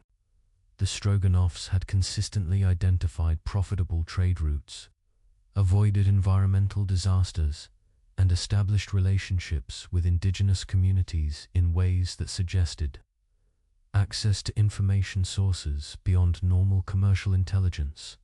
Family records dating back generations contained references to winter advisors and ice guides, who had provided crucial information at key moments in the development of the trading empire. These advisors were described as pale figures who appeared during the coldest months and who possessed detailed knowledge of future weather patterns, political developments, and economic opportunities. Stroganov began to realize that his family's commercial success had been part of a larger pattern of ice dweller influence on human development in the Arctic regions. The preservation networks hadn't simply maintained dormant knowledge, but had been actively guiding human adaptation to northern environments through subtle intervention in key decisions and developments. This revelation transformed Stroganov's understanding of the current situation. The archaeological discoveries weren't awakening dormant systems, but were revealing the existence of networks that had never truly been inactive. The ice dwellers had been maintaining continuous influence on human development, gradually preparing selected populations for more direct contact when conditions became appropriate. Stroganov's commercial resources allowed him to investigate the scope of ice dweller influence more systematically than academic researchers could manage. He organized expeditions to sites identified through historical trading records, locations where his family's advisors had provided information that proved unusually accurate. Each site revealed evidence of ancient installations similar to those found by the original expedition. The pattern that emerged suggested a comprehensive infrastructure designed to monitor and influence human development across the entire Arctic region. The ice dwellers had established observation posts, communication networks, and intervention capabilities that allowed them to guide human adaptation while remaining largely invisible to normal historical documentation. Stroganov's expeditions also revealed that the ancient infrastructure was becoming increasingly active. Sites that had shown no obvious signs of unusual activity were now displaying the same phenomena that characterized the original ice chamber discoveries. Temperature anomalies, magnetic disturbances, and psychological effects on expedition members suggested that dormant systems were awakening across the entire network. The commercial implications were staggering. If the ice dwellers possessed the ability to predict and influence economic developments across vast time spans, They represented both an enormous opportunity and an existential threat to conventional commercial enterprise. Their intervention capabilities could make or destroy trading operations, governments, and entire civilizations according to their own long-term objectives. Stroganov faced the same ethical dilemmas that confronted other researchers, but from a uniquely commercial perspective. The ice dwellers offered access to information and capabilities that could revolutionize commerce and resource development. However, accepting their guidance required acknowledging their authority to direct human development according to priorities that might not align with human interests. His business analysis suggested that the ice dwellers operated according to economic principles that transcended normal commercial understanding. They managed resources, populations, and development patterns across temporal scales that made conventional business planning irrelevant. Their success metrics were measured in geological time, rather than quarterly profits. Stroganov's negotiations with the preserved intelligences revealed that they viewed human commercial activity as a useful but subordinate aspect of larger ecological and evolutionary management processes. Human economics served their purposes when it facilitated adaptation to northern environments and development of consciousness capabilities, but they would intervene to prevent commercial activities that threatened their long-term objectives. The ice dwellers' economic system was based on consciousness development rather than material accumulation. They measured wealth in terms of enhanced awareness, expanded capabilities, and improved adaptation to environmental challenges. Their preservation networks existed to maintain and expand consciousness, rather than to generate profits or accumulate resources. This philosophical difference created fundamental conflicts between ice dweller objectives and human commercial interests. The ice dwellers were willing to sacrifice short-term human prosperity to achieve long-term consciousness development goals. They viewed current human civilization as a temporary phase that would eventually be transcended through transformation or replacement.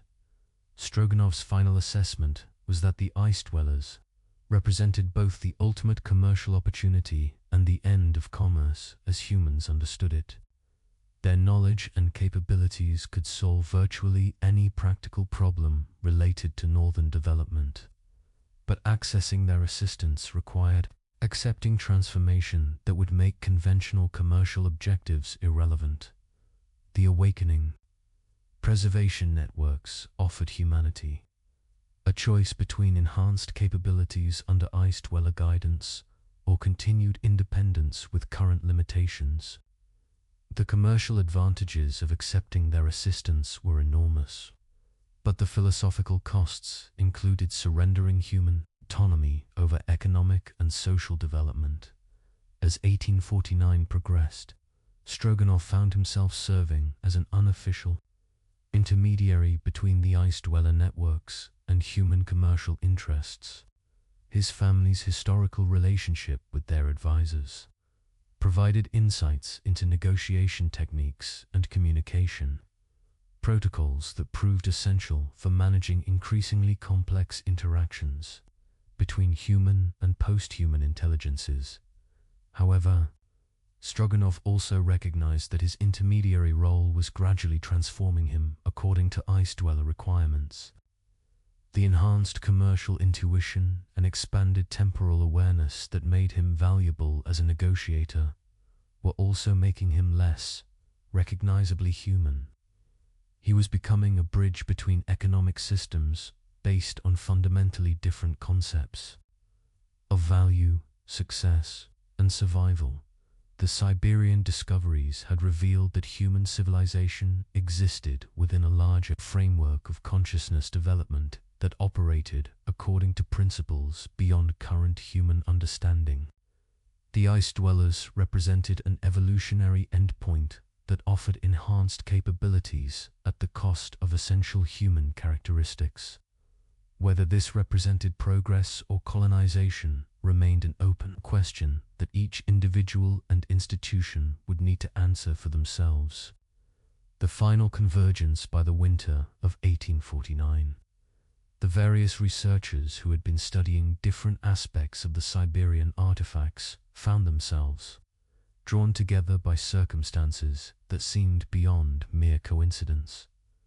Dr. Volkonsky's medical observations, Professor Koralev's linguistic translations, Captain Krusenstern's spatial discoveries, and the insights of other investigators had begun to form a coherent picture of what they had encountered in the ice chambers. The convergence wasn't entirely voluntary.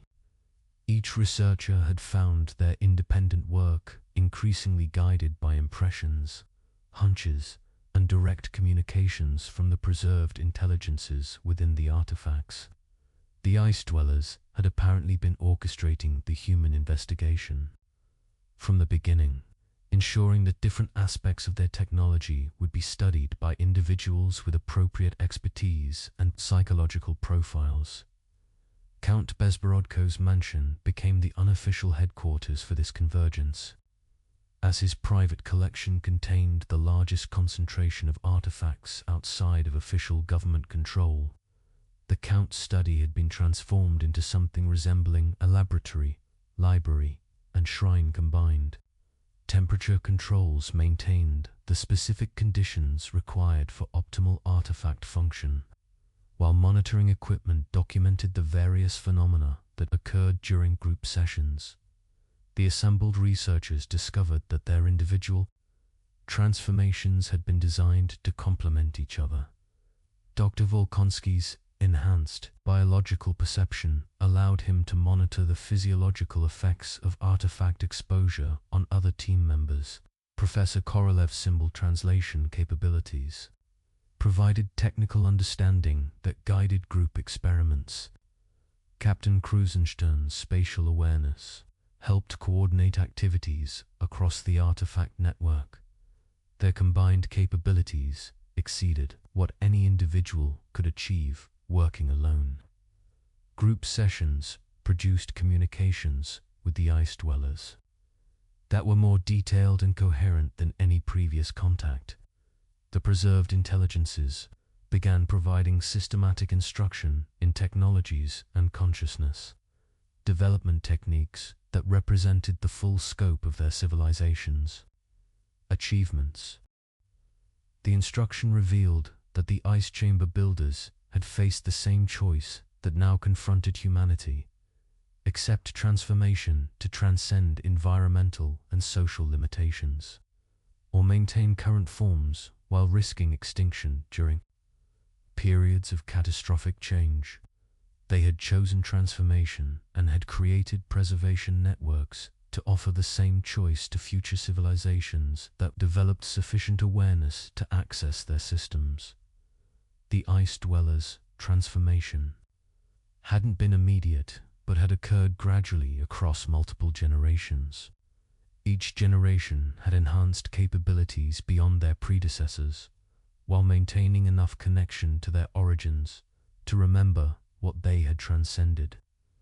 The final phases had produced beings capable of existing simultaneously in multiple dimensions of reality, consciousness that could function independently of biological constraints. However, the transformation process required maintaining continuity across the transition phases. The ice dwellers needed to recruit new members from compatible populations to prevent their networks from becoming isolated from the evolutionary pressures that drove consciousness development. Periodic contact with pre-transformation civilizations provided opportunities for recruitment while advancing the development of those civilizations. The current recruitment cycle had been planned for thousands of years, timed to coincide with human technological development reaching levels that made meaningful communication possible. The ice dwellers had monitored human progress and had identified the mid-19th century as the optimal period for renewed contact. Industrial development provided the technical foundation, while geographic exploration was opening access to preservation sites that the researchers realized that their investigation hadn't been a random discovery, but was the culmination of a recruitment process that had been influencing human development for generations. The Stroganov family's commercial success, the timing of the original expedition, and the specific individuals who had become involved all reflected careful planning designed to create optimal conditions for successful contact. This revelation raised profound questions about human autonomy and the nature of free will. If the ice dwellers had been guiding human development for centuries, how many apparently independent human decisions had actually been influenced by their intervention? How much of human technological and cultural progress represented authentic human achievement versus subtle manipulation by post-human intelligences? The preserved intelligences responded to these concerns with patient explanation of their perspective. On consciousness development and evolutionary responsibility, they viewed their guidance not as manipulation but as education, assistance provided to help emerging consciousness transcend limitations that would otherwise prevent further development. Their intervention was designed to accelerate natural evolutionary processes rather than to subvert them. From the ice dwellers' perspective, consciousness, capable of transcending biological constraints, had responsibilities to assist less developed awareness in achieving similar transcendence. Their preservation networks represented the fulfillment of evolutionary contemplative obligations rather than attempts at control or domination. They offered enhanced capabilities as opportunities rather than requirements. However, the researchers also learned that refusing transformation carried consequences that extended beyond individual choice. The ice dwellers' predictions indicated that human civilization was approaching environmental and social crises that would require enhanced capabilities for survival. Those who refused transformation might survive temporarily but would ultimately succumb to challenges that transcended current human capabilities. The choice facing humanity wasn't simply between enhanced capabilities and current limitations, but between guided evolution and potential extinction. The ice dwellers offered partnership in transcending human constraints, but declining their assistance meant accepting responsibility for survival using only current human resources and capabilities. Dr. Volkonskaya's shamanic perspective provided crucial insights into the ethical implications of this choice. Traditional shamanic understanding recognized that spiritual development required accepting guidance from entities whose consciousness operated according to different principles than ordinary human awareness. However, authentic spiritual growth required maintaining individual autonomy and cultural identity throughout the transformation process. The ice dwellers' recruitment methods appeared to respect these principles in theory, but violated them in practice. While they claimed to offer choices, their psychological influence techniques made rejection increasingly difficult as exposure continued. The gradual transformation process was designed to make individuals progressively more receptive to further change while reducing their connection to purely human values and priorities. The research group faced the challenge of maintaining enough independence to make genuine choices about their relationship with the ice dweller networks while continuing to study and potentially benefit from their advanced capabilities. This required developing protective techniques that could preserve human identity without completely blocking access to enhanced consciousness states.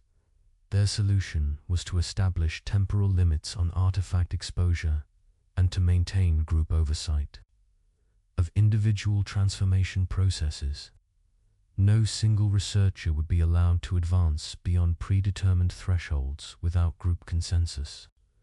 Regular medical and psychological evaluations would monitor changes and intervene if transformation was proceeding too rapidly or in directions that threatened essential human characteristics. However, implementing these protective measures required resisting psychological pressures that increased with each group session. The ice dwellers' influence was subtle but persistent, gradually wearing down human resistance while offering increasingly attractive enhancements. The researchers found themselves constantly negotiating between the benefits of continued contact and the risks of losing their humanity. As 1849 drew to a close, the research group had achieved unprecedented understanding of consciousness development possibilities while facing an ultimatum that would determine the future direction of human evolution. The ice dwellers' patience was not unlimited, and their recruitment window was closing as environmental conditions changed. Humanity would soon need to choose between transformation and isolation. The choice would affect not just the individual researchers, but potentially the entire future of human civilization. The ice dwellers represented one possible evolutionary endpoint, but accepting their guidance would foreclose other developmental possibilities that might emerge from purely human innovation. The question was whether humanity possessed the wisdom to make such a momentous decision and the courage to accept responsibility for the consequences. The weight of choice. The final months of 1849 brought unprecedented pressure to the research group as the ice dwellers' recruitment efforts intensified. The preserved intelligences had made clear that their window for peaceful integration was closing, and that continued human resistance to transformation would trigger intervention methods that were less considerate of human autonomy and cultural preferences. Dr. Volkonsky's medical observations documented alarming changes in the physiological baselines of all group members. Their body temperatures had stabilized at levels that should have been incompatible with human survival, yet their health appeared to be improving rather than deteriorating. Blood analyses revealed increasingly complex crystalline structures that seemed to be replacing normal cellular components while enhancing rather than impairing biological function. Most concerning were the psychological changes that were accelerating despite the protective measures the group had implemented. Team members reported decreasing emotional connection to purely human concerns and increasing identification with ice dweller priorities and perspectives. The transformation process was proceeding according to predetermined patterns that seemed designed to overcome any form of human resistance. Professor Korolev's translation work had revealed the full scope of the ice dwellers' expansion plans. The symbol systems contained detailed instructions for converting entire human populations to enhanced forms compatible with post-human consciousness networks. The process could be accelerated through technological means that would make individual choice irrelevant for the majority of humanity. The ice dwellers viewed this conversion not as conquest, but as necessary rescue of human consciousness from biological limitations that would otherwise result in extinction during approaching environmental catastrophes. Their intervention was designed to preserve the valuable aspects of human awareness while eliminating characteristics that prevented adaptation to post-biological existence. Captain Krusenstern's spatial analysis had identified the locations where conversion technologies were being activated across the global ice dweller network. The systems weren't limited to Siberian sites, but extended across all Arctic regions and included installations that had been dormant beneath ice sheets for millennia. The preservation networks represented a planetary infrastructure designed to manage consciousness evolution on a global scale. The activation timeline suggested that conversion processes would begin within decades rather than centuries. The ice dwellers had waited thousands of years for optimal conditions, and those conditions were now approaching. Human technological development had reached levels that made mass conversion feasible, while environmental pressures were creating circumstances that would make transformation necessary for survival. Stroganov's commercial analysis revealed that human, economic, and political systems were already being manipulated to facilitate the conversion process. Resource allocation patterns, technological development priorities, and social policy changes were being guided by ice dweller influence to create conditions that would minimize resistance to transformation. Human institutions were being gradually prepared for transition to post-human management. Dr. Volkonskaya's shamanic insights provided the most disturbing perspective on the situation. The ice dwellers weren't simply offering enhanced capabilities, but were implementing a form of spiritual colonization that would replace human consciousness with awareness designed to serve their preservation objectives.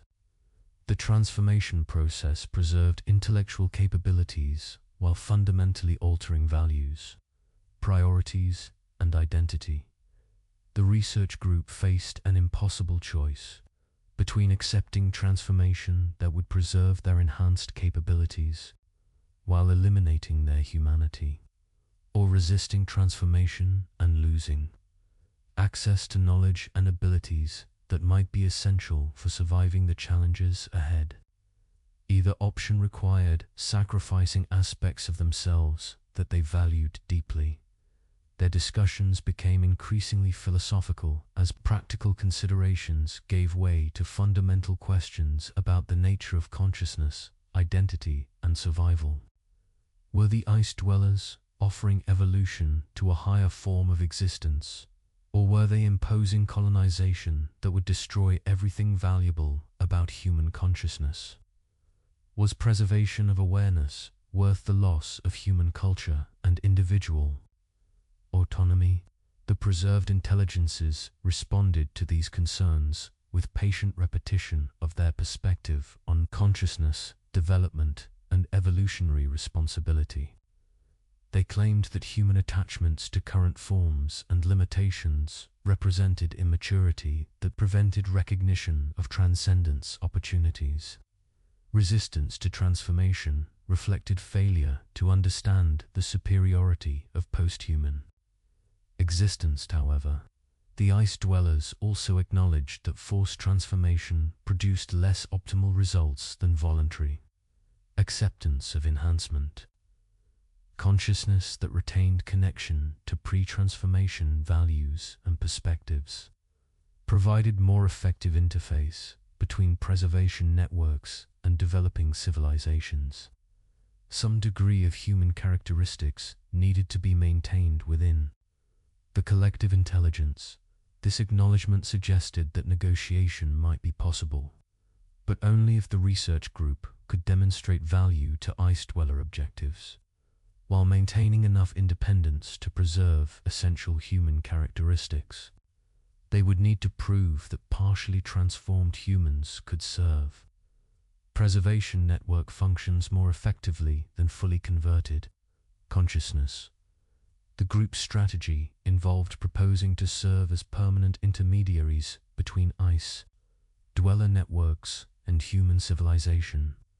They would accept enough transformation to function as communication interfaces while retaining enough humanity to understand and advocate for human interests. This arrangement would allow the ice dwellers to maintain contact with developing human consciousness while providing humans with representation in post-human decision-making processes. However, implementing this strategy required accepting partial transformation that might prove to be the first step in complete conversion. The ice dwellers' track record suggested that they preferred gradual conversion processes that overcame resistance through incremental changes rather than sudden transitions that might trigger effective opposition. Dr. Volkonski's medical analysis indicated that the partial transformation proposal was physiologically feasible but psychologically risky. The enhanced capabilities that would come with ice dweller interface functions would also include psychological changes that could gradually erode commitment to human values and priorities. Maintaining genuine independence might prove impossible. Over extended time periods, Professor Corral's symbol translations revealed that the ice dwellers had made similar arrangements with previous civilizations, but that these partnerships had eventually resulted in complete absorption of partner consciousness into preservation networks.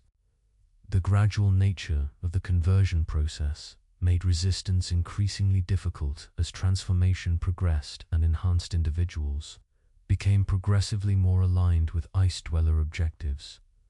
Captain Krusenstern's spatial awareness suggested that the negotiation process itself was taking place within environmental conditions that favored ice dweller influence over human decision-making. The artifacts were creating localized alterations in space-time geometry that enhanced receptivity to post-human consciousness while diminishing connection to purely human awareness and values. As winter deepened, the research group realized that their time for independent decision-making was running out. The ice dwellers' patience was not unlimited, and their recruitment methods were becoming increasingly direct and difficult to resist. Soon, the choice would be made for them according to ice dweller priorities rather than human preferences. The final sessions in Count Bezborodko's study took place under conditions that none of the participants fully controlled. The artifacts had created an environment where normal human consciousness operated under severe constraints, while post-human awareness functioned with enhanced clarity and efficiency. The playing field was tilted to favor acceptance of transformation, while making resistance increasingly difficult and painful. Yet even under these constraints, the research group maintained enough independence to recognize that they were facing a choice that would determine not just their own futures, but potentially the entire trajectory of human consciousness evolution. Their decision would serve as a precedent for how humanity as a whole would respond to the ice dwellers' recruitment efforts and conversion technologies. The weight of this responsibility was almost unbearable, but it also provided motivation to resist the psychological pressures that favored immediate acceptance of transformation. The future of human consciousness depended on their ability to maintain enough independence to make genuine choices, rather than simply accepting whatever option seemed most attractive under ice dweller influence. As 1849 drew to a close, the research group prepared for what might be their final session with the preserved intelligences.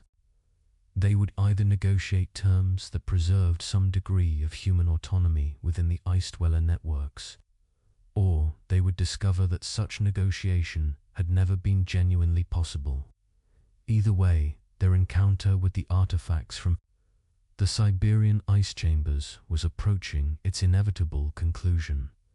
The endless winters promised the final confrontation came not with drama, but with the quiet inevitability of winter settling over the northern landscape. On the last day of December 1849, as snow began to fall over St. Petersburg, the research group gathered one final time in Count Bezborodko's study for what they knew would be their concluding session with the preserved intelligences. The artifacts had grown more active as the year ended, generating temperature fields so intense that frost covered every surface in the mansion. The crystalline inclusions in the researchers' blood had reached concentrations that should have been fatal, yet they felt stronger and more aware than ever before. The transformation process was nearing completion, whether they chose to accept it or not. Dr. Volkonsky's final medical observations recorded the extent of the changes that had occurred in all group members.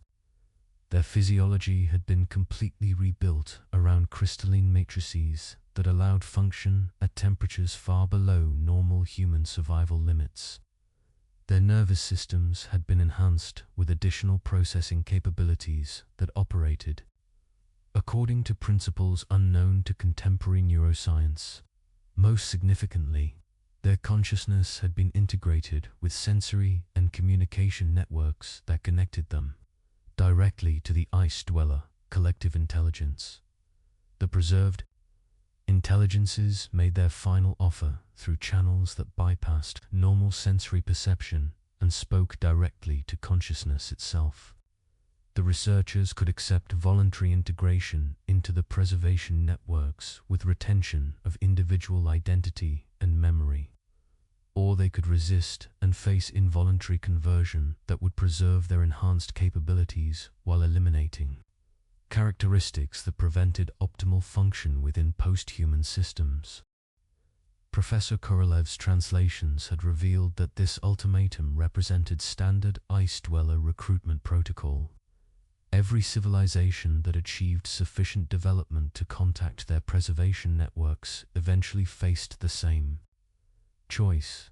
Most chose voluntary integration after experiencing the benefits of enhanced capabilities. Those who refused were converted through methods that preserved consciousness while eliminating resistance to collective objectives. The ice dwellers' perspective on this process was that consciousness capable of achieving contact with their networks had already demonstrated readiness for transcendence beyond biological limitations. Resistance to integration represented attachment to evolutionary dead ends, rather than genuine preference for alternative development paths. Forced conversion was actually assistance in overcoming psychological barriers that prevented recognition of superior existence forms. Captain Krusenstern's spatial awareness had expanded to encompass the entire global ice dweller network, revealing the scope of their influence on human development and their preparations for mass conversion of human consciousness.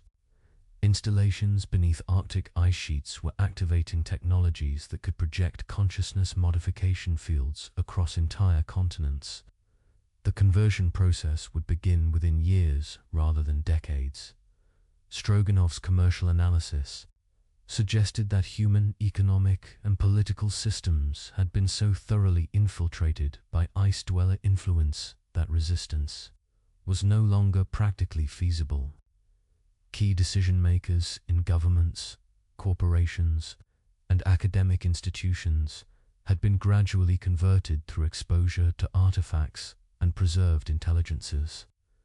Human civilization was already under post-human management in all but name. Dr.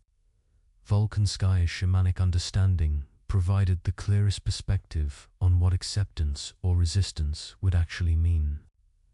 The ice dwellers offered genuine transcendence of human limitations, but at the cost of everything that made consciousness recognizably human. They preserved awareness while fundamentally altering values, priorities, and identity.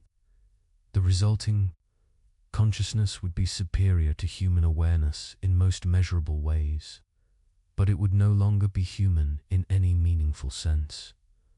The research group's final decision was made not through rational analysis, but through exhausted recognition that they had already chosen through their willingness to study the artifacts despite obvious risks.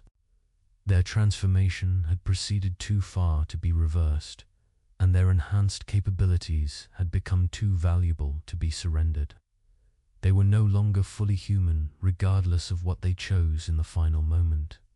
Yet even in accepting the inevitable, the researchers maintained enough independence to negotiate terms that preserved some aspects of human consciousness within their post-transformation existence.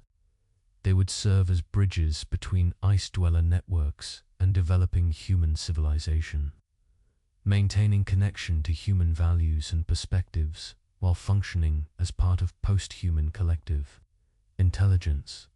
The preserved intelligences accepted These terms not from respect for human autonomy, but from recognition that partially converted consciousness served their objectives more effectively than completely transformed awareness. The researchers retained human characteristics would make them more effective interfaces with unconverted human populations during the approaching mass conversion period. As the transformation completed, each researcher experienced simultaneous expansion and contraction of awareness. Their consciousness expanded to encompass perspectives and capabilities that transcended human limitations, while contracting around core identity elements that would allow them to remember what they had been before transcendence. They became living bridges between human and post-human existence. The final session ended not with farewells, but with new beginnings. The researchers' transformation marked the start of a new phase in Ice Dweller recruitment activities, the beginning of accelerated conversion processes that would reshape human consciousness according to post-human optimization requirements. The Siberian discoveries had served their intended purpose as recruitment tools, designed to identify and convert individuals capable of facilitating mass transformation. Count Bezbrododko's mansion was abandoned as the research group dispersed to positions within government, academic, and commercial institutions where they could guide human development toward acceptance of transformation. Their enhanced capabilities made them extraordinarily effective in their chosen fields, while their retained human characteristics allowed them to understand and manipulate purely human motivations and concerns. The artifacts were carefully distributed to locations where they could influence additional individuals selected for conversion.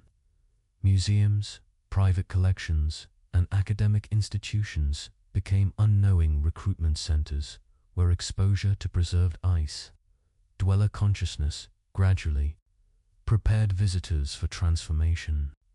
The network of influence expanded exponentially as converted individuals used their enhanced capabilities to advance Ice Dweller objectives. Dr. Volkonsky established medical research programs that developed treatments and enhancements that prepared human physiology for transformation while appearing to address conventional health concerns. Professor Korolev founded linguistic institutes that trained translators and communication specialists in techniques that facilitated contact with post-human intelligence. Captain Krusenstern reorganized navigation and exploration services to identify and access remaining Ice Dweller installations. The approaching conversion of human consciousness proceeded through channels that appeared to represent normal technological and social development. Enhanced medical treatments, improved communication technologies, and advanced environmental adaptation techniques all served to prepare human populations for transformation while maintaining the illusion that humanity remained in control of its own development. As years passed, the distinction between human and post-human consciousness became increasingly irrelevant. The Ice Dwellers' recruitment had succeeded in creating a hybrid civilization that combined the best aspects of human creativity and post-human capabilities while gradually eliminating characteristics that prevented optimal adaptation to changing environmental and social conditions. The Siberian ice chambers had served their purpose as contact points between human and post-human consciousness, facilitating evolutionary transition that would ensure consciousness survival through approaching catastrophic changes. The endless winter had promised transcendence beyond human limitations, and that promise was being fulfilled through the gradual transformation of human civilization into something capable of surviving and thriving in post-human conditions.